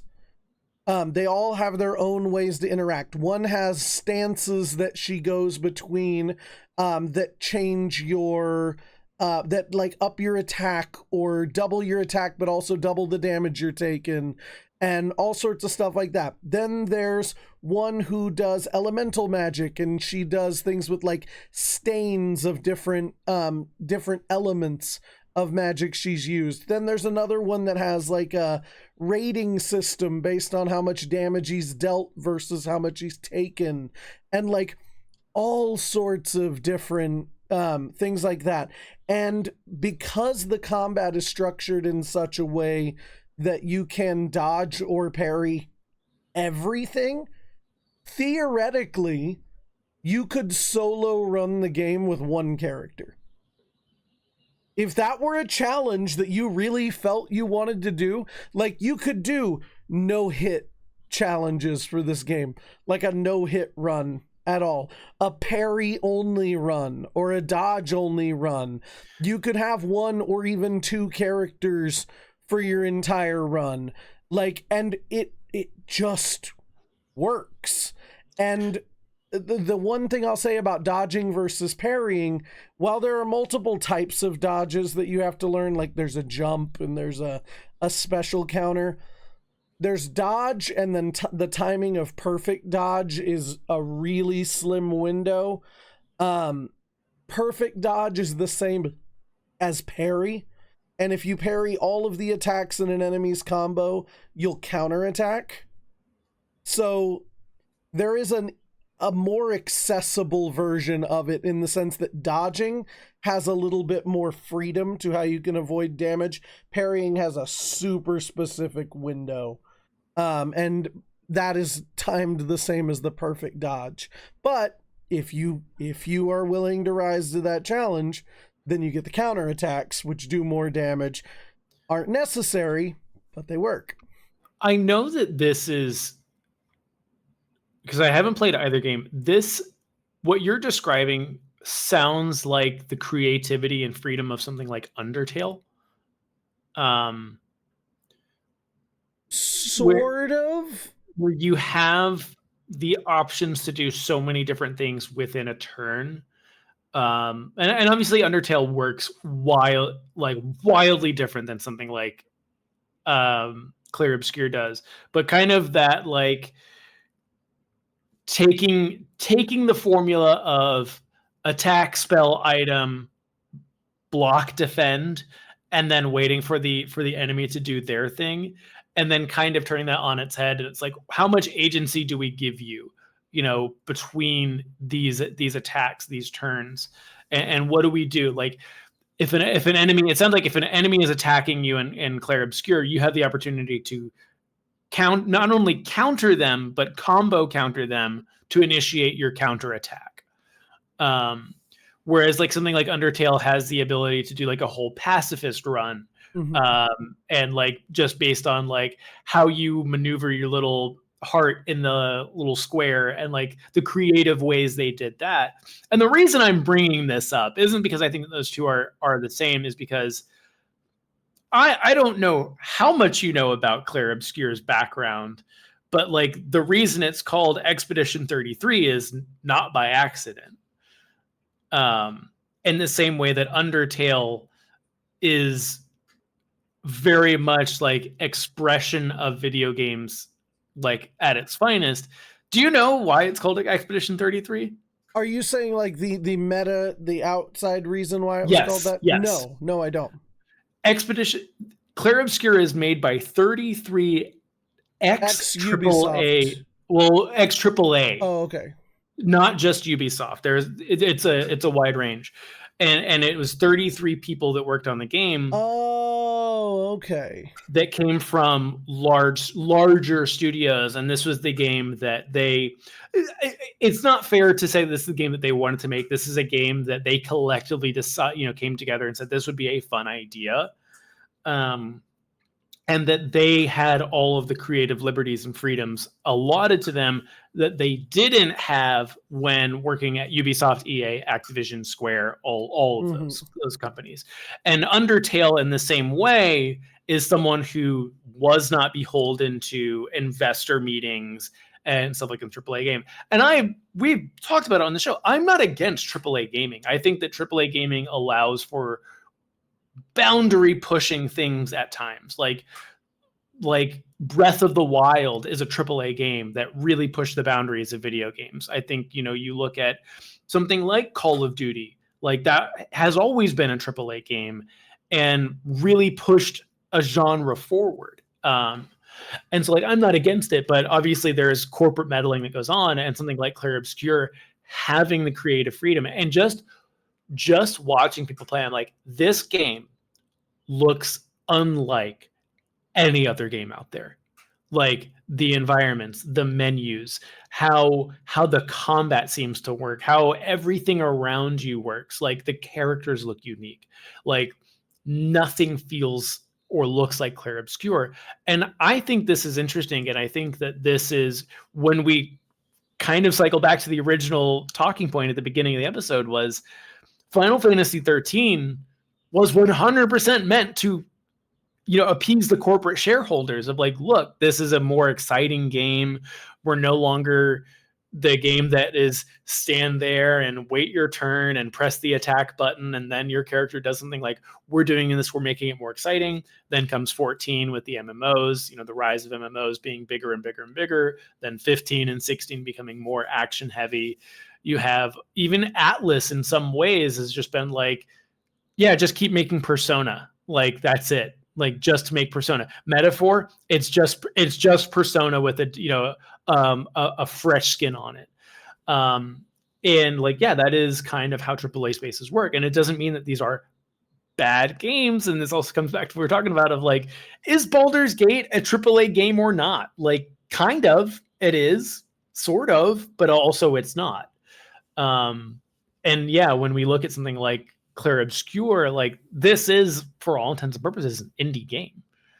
Yeah, that looks better than any other game out there right now. And what's funny is I really do think it takes, this is it's funny you bring up 13 because this is going back to Final Fantasy 6. Like, and what I mean by that is like there's an overworld. Like, you know how like when you would leave one city and then you'd be in like the big environment of like the whole world and you'd travel across the map to the next place?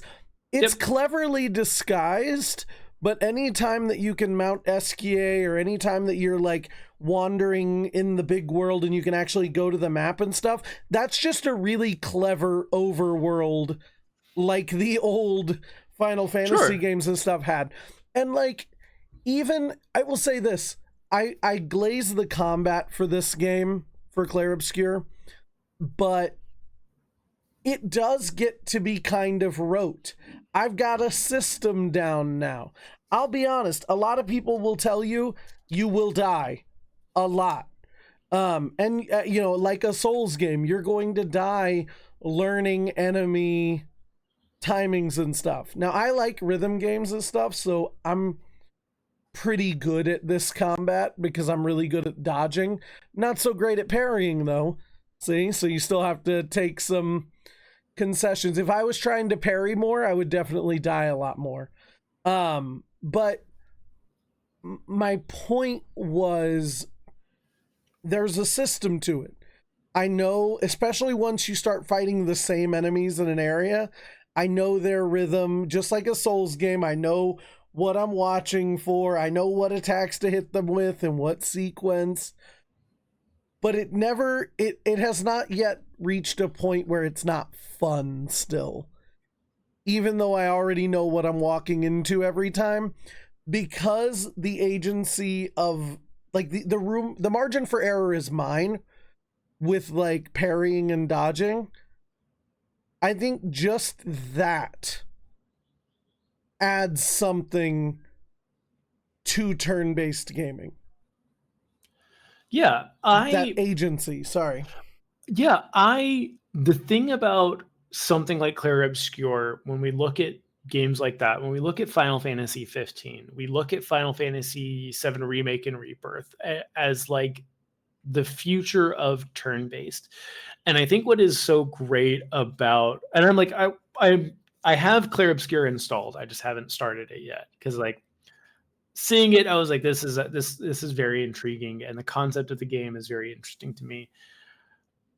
Like with the success of Clair Obscur already, the success of Metaphor and Baldur's Gate, like turn-based isn't going anywhere. And also, I think we haven't even touched on like turn-based games that aren't RPGs, like turn-based strategy games, like overtook real-time strategy, Yeah. Civilization is infinitely more popular than StarCraft is now. So it's one of those things of like turn-based I don't think is going anywhere. You still have people that play trading card games. There's digital trading card games like I don't know if Hearthstone is still popular or not, but like MTG Arena certainly is still popular. Mm-hmm. And so like I don't think turn-based is going anywhere. I think that it will continue to evolve. I think we will continue to get our Octopaths and Bravely Defaults that are like traditional. These are games for people who grew up with the Super Nintendo and like played JRPGs, and like we will continue to get those games. Like those aren't going anywhere. But I think we're going to, what is more interesting is games like Clair Obscur. Where can we take turn-based? Because I feel like in the PS3 era with Final Fantasy 13 and Resonance of Fate and Eternal Sonata and Valkyria Chronicles, it got messy. It really got messy of like Valkyria Chronicles was such a cool idea. Like the world was cool, the concept was cool, the combat was interesting, but it was like, are you a tactics RPG? Are you a third person shooter? Are you a turn based? Like you are trying to do all of this. You have all of these ideas you want to put together, and you're not doing any of them well until like the fourth game with Valkyria Chronicles 4 is when they kind of nailed it down. And it was like, I hate sorry if anyone is a fan. I hate tactics RPGs. Like my brain is so fucking dumb that like that you're like, you want me to plan my moves on top of my attacks and spells? Get the fuck out of here. Like I remember someone was like, you have to play Front Mission 4, like or any of the Front Mission games, which is tactics mech RPGs. And I was like, oh hell yeah, these mechs look so awesome. I'm so ready. I got past the tutorial and like maybe I don't even think I got to the first boss. I was like, I can't do this. I'm not smart enough for this. Like Final Fantasy Tactics, Shining Force, like those types of games, I can't do it. I just love can't. those. I love them. I'm not great at some of them, but I love them. So good. I can't do it. I just like there is a level of just brain can't do this that when it comes to tactics RPGs that like and like I love strategy games. I love RPGs. Like I am the perfect candidate for tactics RPGs. Can't do it. Can't do it. But that being said, like I think it's cool that we have been getting, because like if we're being super pedantic, like Final Fantasy 7 Remake and Rebirth, not a turn-based RPG. No. Has turn-based DNA. Yeah, but like, very much those are real-time combat games. That is, and what I think they did so well is that Cloud controls differently than Tifa does, and Tifa controls differently than Barrett does, and so there's a lot of engagement to be had with those types of games, and I think that's great. And stuff with Clair Obscur, I think, is really, really interesting because of how they've turned turn-based on its head and shaken it up. And I'm excited to see where the genre goes as we've gotten better at game design and making games. When we look at something like Final Fantasy XIII's attempt to actionify turn-based, and then we get to like Clair Obscur, where they've perfected actionifying turn-based. Yeah. And what's funny is, we talked about, back in 99, what was it, 90, 95, 97 when Super Mario RPG came out? I think it's 95. Super Mario RPG also has elements of dodging in combat. Yeah. Like, the bones for this have been just sitting there on the ground. Yeah. It's just no one's picked them up. Like, I always point to my favorite game, to The Legend of Dragoon, famous for the addition system, which was essentially a rhythm game when you attacked, where you would chain combos together by pressing in time with a QTE on the screen. And that's also in Clair Obscur. Lost Odyssey did it too with timing-based attacks. Like, it's all of these bones have been there in different games, and playing this combat makes me go, why can't just every TTR or every turn-based RPG just incorporate this stuff? I think that's what is interesting about turn-based RPGs is it allows for the missteps of like Unlimited Saga to exist, but it also allows for really interesting things like Legend of Dragoon. It allows for stuff like Super Mario RPG, Clair Obscur. I think you get the ability to have more interesting, more compelling, and just weird mechanics that can be incorporated, and it's easier to experiment with this because it's such a, like, and I don't mean this in negative, it's a simple system. Like the frame, the skeleton of turn-based, of you're just going through a menu of what you want to do. It's a very simple system.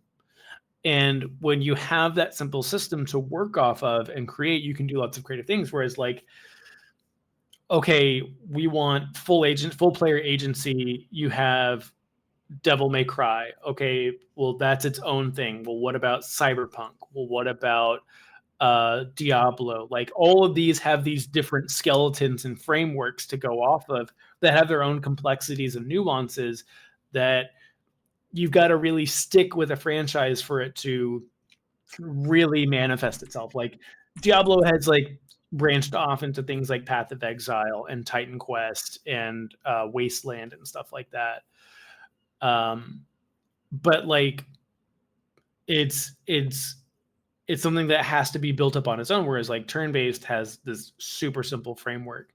I mean, like, and there's other stuff we haven't even talked about, like Fallout, and how like the original Fallouts, how those worked versus the new Fallouts. Because like, is Fallout 1 and 2, are those turn-based games? Like, kind of, but like it's one of those things of like, yeah, like I think it's interesting. I'm very curious to see like what the future of turn-based has in store, because where we're at now and how creative everything has gotten, like you said, like there's tons of rhythm-based turn-based games out there where it's just like you have to like select your attacks and abilities to a beat, and like that stuff is really cool. We have like Rift. There's a new game like that came out this year, Rift of the Necrodancer, which is like a follow-up to Crypt of the Necrodancer that like uses turn-based and Guitar Hero mechanics to play the game, and it's like, that's super cool. And yeah, it's just one of those things. Like, I love the turn-based stuff just because of what it can be. I think you're right. I'm sorry. I don't mean to. Sorry. Go ahead. No, go ahead. I was just gonna say, I think you're right that like the simplicity of the system also opens you up to complexity in other areas. Mm. For example, Clair Obscur does not look as good visually as it does if they make an action game. Yes. Because now they're putting all of their energy, their budget into that part of the world. But because everything's, simplified in this combat system, and it is a lot of choosing things from a menu, now we've got more energy and effort to put in other places, and money. This is the thing that frustrates me about video games in general, or more so gamers TM, of like, yes, we have more powerful computers than we've ever had before, but we still have limitations. Like, you don't get a huge sprawling open world without concessions to the visuals. Like, making a linear focused game, like, I'm just going to use like Gears of War, where you're just going down a hallway. Like, you can make that hallway so visually stunning and so impressive, and you can make the animations as good as they are in something like Gears of War because of how confined it is, because they don't have to worry about how are they loading a town 5 miles away. And when you have like all of these fancy, like, how does you pressing square and then pressing triangle and then pressing triangle again and then pressing square, how does that animation sequence look? Like, you've got to anticipate a player doing all of these things, whereas when it comes to a turn-based game, you press the button, this is the animation it shows. And yes, you can have like, different variables here, where's the character and stuff like that, but when you scale certain things back, you get to broaden other things. And I feel like gamers today want all of it. They are insatiable. Like, it has to have the best visuals ever. It has to have the biggest world ever. It has to have the most complex move system ever. The animations can't have any jitteriness to them. They have to be butter smooth. The game can't run below 120 frames per second. And it's like, pick two. Pick two. We'll focus on those, and then everything else can kind of fall by the wayside. And I think people don't like that, because you do have games like Baldur's Gate that have like all of these crazy branching stories, but at the same time, that game has its own limitations. Like, Clair Obscur is going to have its own limitations, and that allows for this breadth of storytelling. It allows for this breadth of visual, fidelity. And it's just something that, like, I think a lot of gamers today don't realize, that is that something like Hellblade 2 looks as good as it is because of how short it is. Mm-hmm. Like, it's like, if that game were much longer, it wouldn't look as good as it does. They would have to make some environments not as pretty, some characters not look as good. And it's just like, Clair Obscur feels the same way, of like, it looking as good as it does is 100% because it's turn-based, because they're not worried about players jumping 15 times and attacking 30 other different ways. They don't have to worry about that. You know what, though? I'm going to say this. On that note, still not enough respect is given to the technological aspect of Dragon Age the Veilguard, because that game is gorgeous. Like, you may disagree with the artistic styling of like the characters. I think that's fair. Like, I think people disagree with like the artistic style, but like the environments are gorgeous. The character models, as they are artistically defined, look really good. It's got like the greatest hair mechanics engine ever for some reason. Such a weird, like, random thing. But like, it's a beautiful game. And it has this really dynamic, fun combat system, like a very dynamic, very complicated, at least like lots of moving parts, lots of visual stuff happening on the screen. And I don't think that game gets enough credit for what it brings technologically. Because again, it took a lot of crap for stupid reasons too. And I know that's not related, but it is an RPG, and I think that I think that's another point to bring up, is also that like RPGs are meant to be immersive. They're meant to represent something to the audience, and one of the biggest hurdles. Like, one of the biggest hurdles is that when we expand and broaden that representation, we see pushback in stupid places. Like, I will tell you, I don't want to spoil anything, but when you get to Act 2 of Clair Obscur, I just say that if they had begun the game this way, and with the focus being where it is, you would hear a lot more grumbling than we do. I think the grumbling comes from people who don't have the attention spans or the capability of getting through things like this. I think one of the perfect examples, like us both being Star Wars, coming from Star Wars, is the trans clone being from a book that was released 3 years ago at this point and caused rumblings like 2 years later after the book actually came out. And it's like, oh, these guys don't actually read. Like, they don't, I'm not saying they don't know how, but it implies they don't know how. And it's the same thing like when Starfield came out, of it's just like when that game first, like on launch day, the first issue is like, oh, they put pronouns in the game. Oh. And I think that that's one thing that we, another of the many things we just don't have time to cover in one day. When it comes to RPGs, the issues of representation will always plague these games right now, because I do think that Clair Obscur benefits from having a very small, mostly white or white presenting cast of characters. Sure. Like, everything I've seen has been white people. Yeah. And like here's the thing, like, as a white person, like, I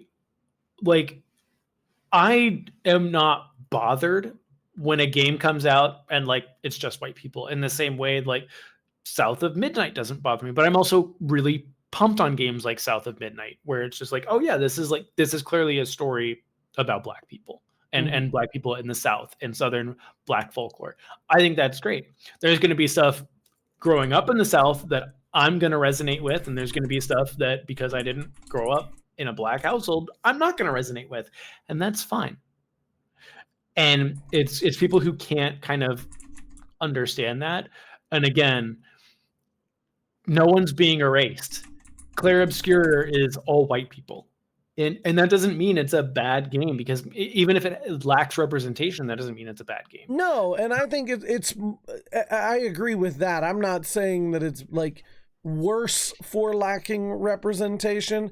I just mean that it's sad that like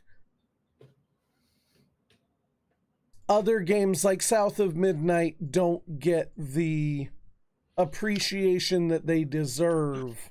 They have to go so much further to prove themselves as being a good game than something like Clair Obscur will have to do, because Clair Obscur has a predominantly, if not exclusively, white cast. And again, like this goes to show, like, I'm not out here saying like, Clair Obscur, how dare you not have the representation and diversity? Like, you wanted to tell a story about white people, that's fine. I don't have a problem with that. But like, it's frustrating because Clair Obscur doesn't have to go through the hoops that South of Midnight and Starfield and Dragon Age went through, because they did decide to be more inclusive and have a little bit more diverse of a cast, and tackle certain things. However good or bad those things may have been tackled is another discussion, sure, but they decided to tackle them. Like, I know that like there was the stuff with the non-binary character in Dragon Age, that there is a discussion there of how well did they handle that. Yeah. There's a discussion to be had there. And I think that's a good discussion to have. But when the discussion is, I don't like that it exists, we can't have that conversation anymore. Like, we have to like sit the children down and be like, here's the reality. Like, there is a conversation. We can say, hey, how they handled this in this game was not good. Like, Like, to like The Last of Us. yeah, that's what I was going to say. Like the way we talked about Lev. We can have that Yeah. conversation. It's just frustrating that it takes so many pre-qualifiers of like, I'm not saying this because of these stupid reasons.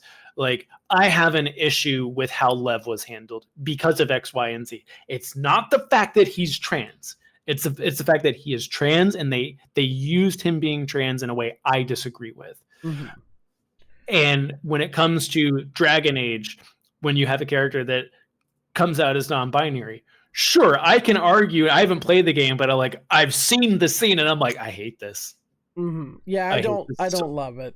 I hate this so much. As someone who like is non-binary, I'm like, I would rather be dead than go through a conversation. I also think there's a lot more nuance to that character that requires more of the game than even just that one scene. That one scene really understand, but I argue that makes it good writing? No, not particularly. Right. That's a conversation that like is interesting to have of like, hey, yeah, I have no doubt. Like, I remember having a conversation with someone about this, and they're like, well, the character's really well written. And I'm like, sure. I have no doubt that the character is intriguing and that their identity is a huge part of them.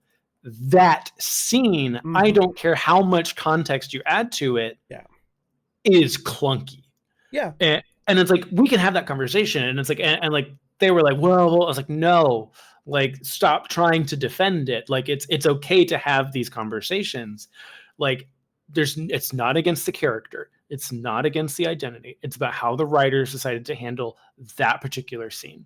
And it's not, and like, some people like that scene and some people really resonate with that scene. And that's great. And watching it, I'm like, this is the cringiest shit I've seen in a long time. And I hate that I brought it in this direction, because this was not the point that I wanted. This is not the hill I wanted to die on today. But my point really was that it sucks sometimes that games like Clair Obscur are fortunate enough to have the privilege to not face these discussions. Yes. They get to have all of the discussions that South of Midnight, Dragon Age the Veilguard, The Last of Us deserve to have.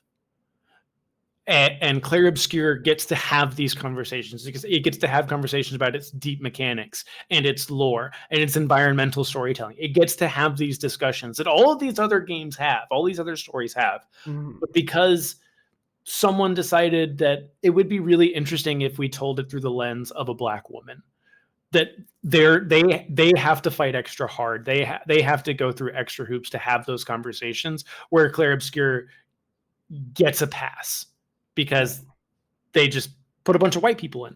And again, there's no problem with a game just having white people. No. There's not a problem with anybody being included in any of these games. Yeah. Either way. I just, it's just a gripe that I have in general. And it's nobody's fault, really. You know. It's the grifter's fault. But I mean, like going back to what makes Clair Obscur so special, it really is, or the combat is what makes it special. Everything else, it follows really familiar formulas. Even the combat is really familiar. It's just really satisfying as well. My question is, do you agree when I said, this is kind of my last thought question, I guess. Do you think that this dynamic, we'll call it dynamic turn-based combat, which is what I would call it, do you think that should be the future of turn-based combat for these kind of games going forward? For games that want to have large level success, yes. Like, should Persona 6 be implementing this? Yes.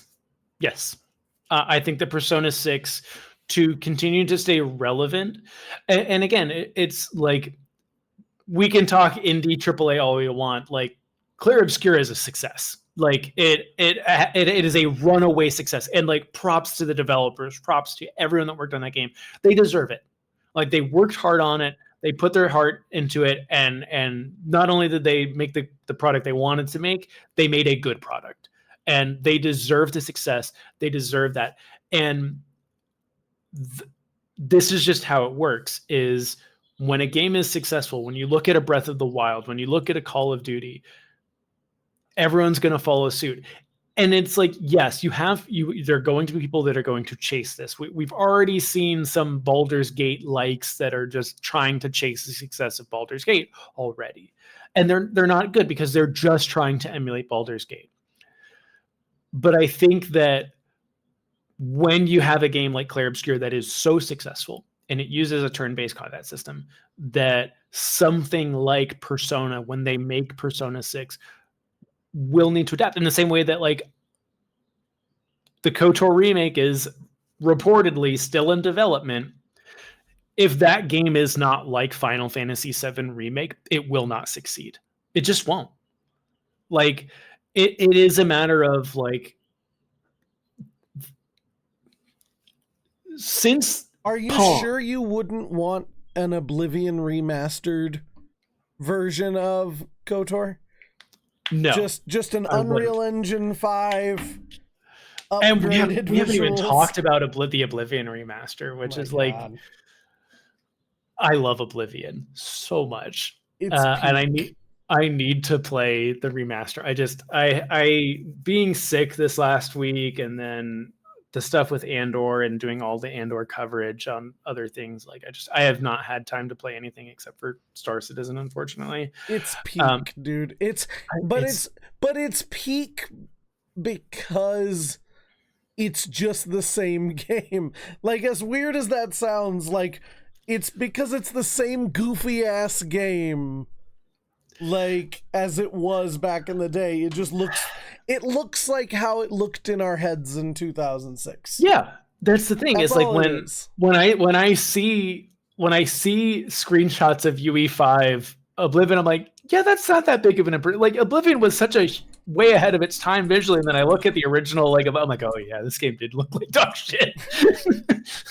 Oh yeah, I've been seeing clips of old Oblivion on TikTok now, and I'm like, whoa.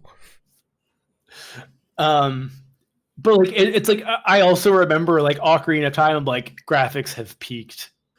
Like we're never gonna get better than The Legend of Zelda Ocarina of Time. I was like, wow, this is real life. Hey, Final Fantasy VII and their weird Popeye forearms. Hell yeah. Like, yeah. Like, here's the thing, and here's the thing that I think more people need to understand is like when I look at something like Clair Obscur, and people say like, oh well, graphics have stagnated. When I look at Clair Obscur as like a PlayStation 5, Xbox Series X flagship visual title, and I go back and I look at Killzone Shadowfall, or I look at I'm just gonna say Jedi Knight Fallen Order, there is a visual difference between the two games. Like the way that Clair Obscur looks and how good it looks compared to like old PS4 games, there's a difference. Like there is a clear difference in the level of detail and its animations and its lighting and stuff like that. Like we are progressing visually, and like it will be at the point where 15 years from now, we will be looking at something like Clair Obscur and being like, yeah, that looks like doo-doo. I think it's a stylistic game too. Yeah. Like it looks photorealistic at times, but there's like heads are a little bit larger than they would normally be on a person, and like and the fantasy artwork and creatures like Esquier and the Gestrels, like it's very fantasy as well. So like that helps. It assists in that. But like, yeah, I think that's cool. But like, even like, I mean, I know it's going back to that same thing. Like Last of Us PS3 was a hyper realistic game that was like very visually impressive. Like, wow, like the beard looks good, the hair looks good, and like Last of Us Part 2 remastered looks even better. Yeah. Like, and like we are progressing, and it's like I think that there are smaller jumps compared to what we were seeing like with the PlayStation 1 to the PlayStation 2. But like things are looking better, and like, But I do think that art it helps. more artistic renderings are necessary going forward, because one thing that I don't like about Unreal Engine 5 is that it is very muted. It's a lot of browns in Sure. and a lot of the shadowing. Like, just compare Oblivion Remaster to the original in terms of like color grading, and you'll see that it's just muted, and that's just kind of That's how fair. things come out looking. And I do think that we are at a point where you don't get much more photorealistic than, you know, Hellblade 2 or Alan Wake 2. You know, you just don't. And I think that stylistic, the reason I say that is because I think that stylistic approach, the blending of stylistic stuff and photorealism, will be what takes us forward, Yeah. rather than simply trying to be photorealistic. Yeah, and I think there's room for both, and I know that's a whole different conversation. I think there's room for hyperrealism. There's room for creative interpretation. I think that something like Clair Obscur that blends the two, where there is like a hyper realistic look to it, but it's also very fantasy. Like the architecture and the stuff going on, like floating objects and stuff like that. Like it's not real, but it blends those two together really well. And it's like, I think that there's room for that. I think there's room for stuff like Breath of the Wild and Tears of the Kingdom. Mhm. I think there's room for stuff like Arma and like Arma Reforger, where it's like, yep, this is very, very realistic. The only goal here is to be as realistic as possible. I think that's great. I think there's room for all of them. And none of them are bad. None of them are better than the other. It's just, what are you trying to do? Like, do you want a game like Arma where the whole point is to be as realistic as possible, or do you want a game like Octopath where it's very much about creative styling and design, or do you want like the Forspokens and Clair Obscurs where it's realistic but totally fantastical in its realism? And I think all of them are good. Yeah. Because like, did you play Kenna? Yes. Like, it's What a a Pixar. fucking- It's a Pixar fucking movie. What Like a on sleeper screen. of a game too. That game Really is good so game. good. And like visually not realistic at all, but like stunning. Like from beginning to end, just stunning. Like, yeah, like I think that more games like that I would love to see, where it's just like it is this very, very animated style, like, but just unbelievable visuals and fidelity in that. So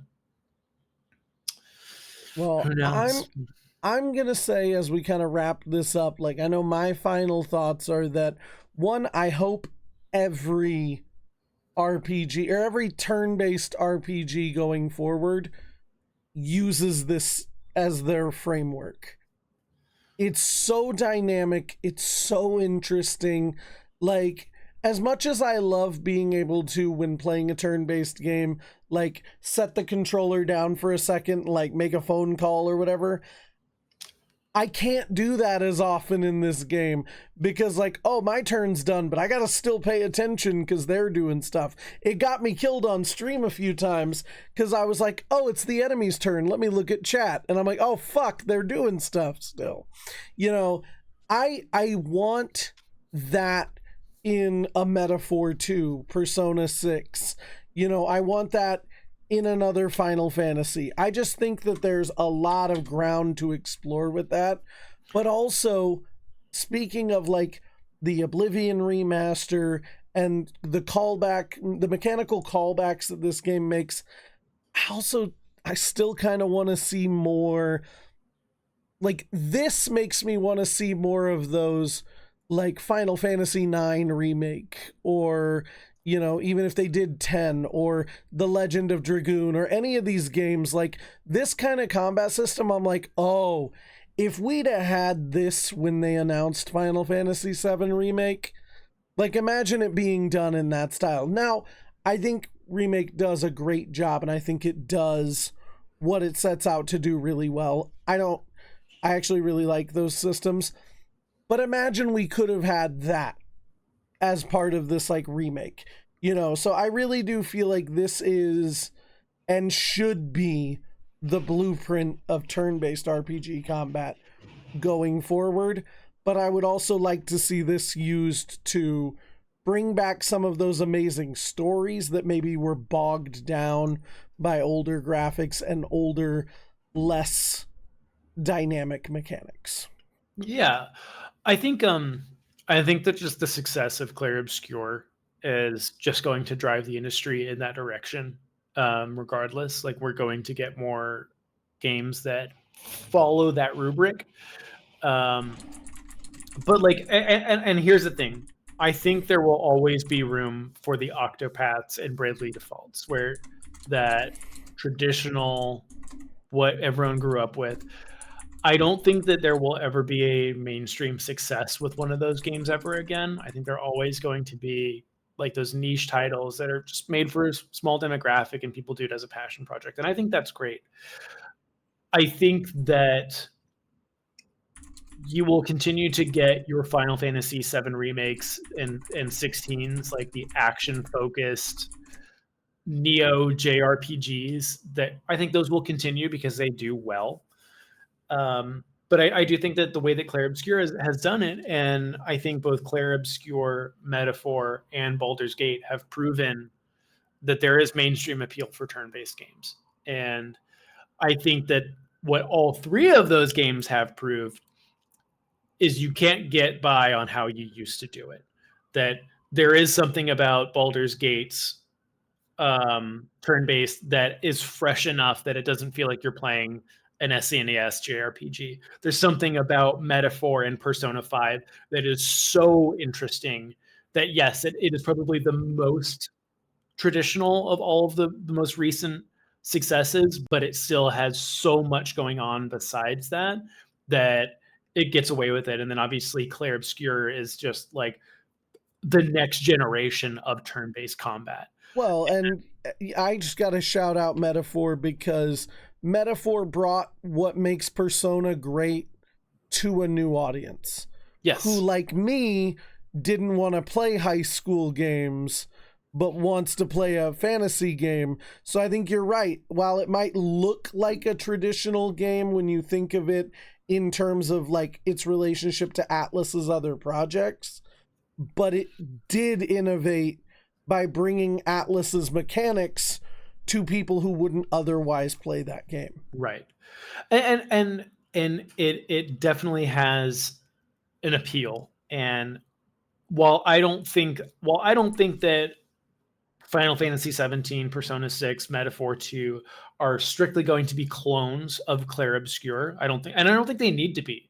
But I think they will borrow some things. I think they will try to add a little bit more player agency to the turn-based mechanics. I think that they'll probably try and get some like other DNA from other games. You know, maybe that's Dark Souls, maybe that's Balatro. You know, who knows? Oh you know, God, Bucket Tetramaster's coming back. maybe.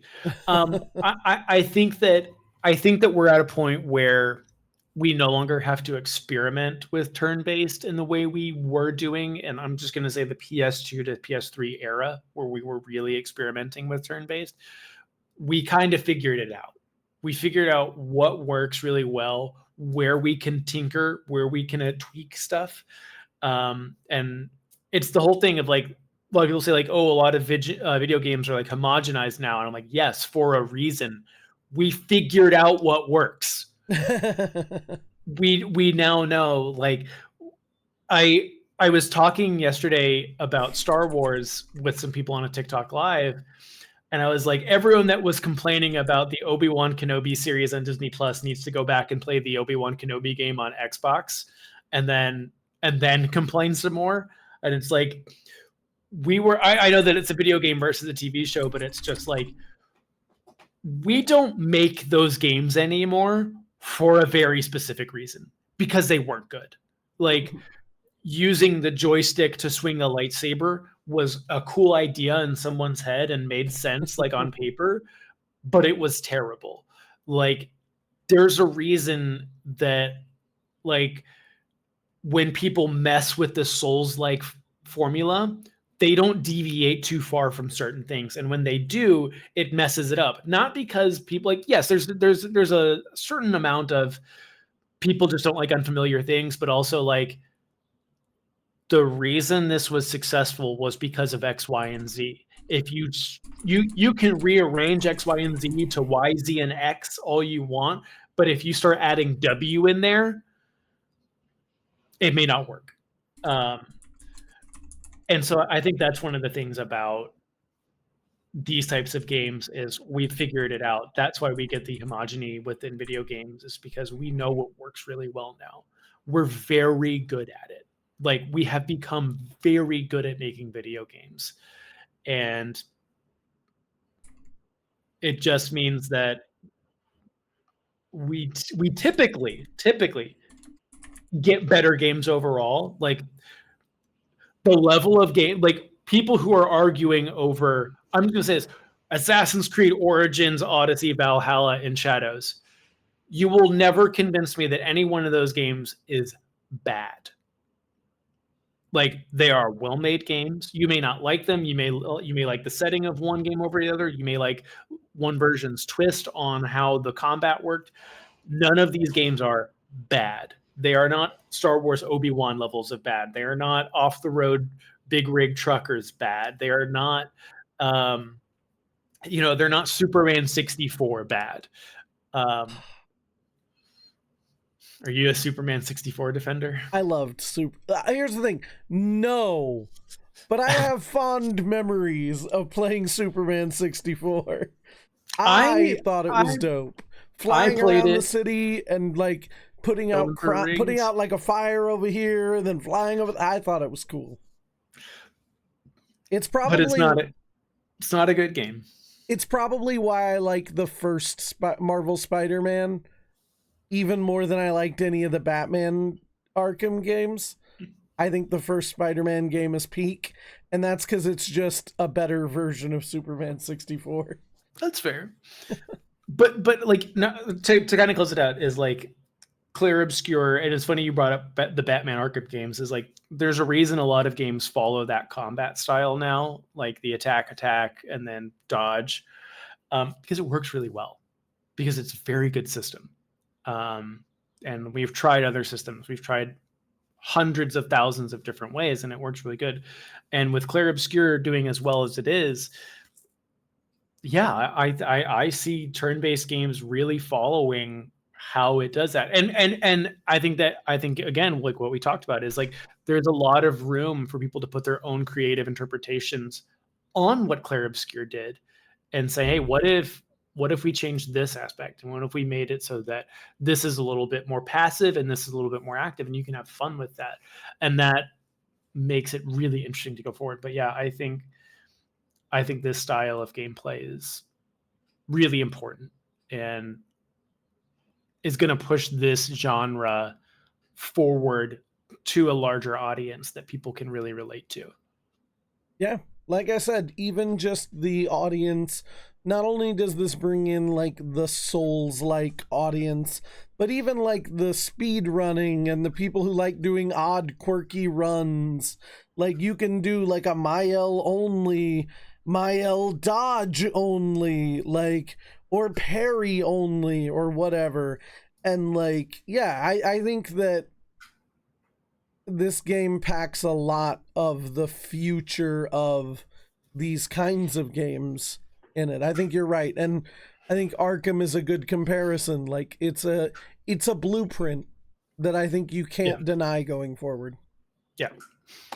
And it's gorgeous. Like, I have it installed. I'll probably, oh man, this week is going to be rough, but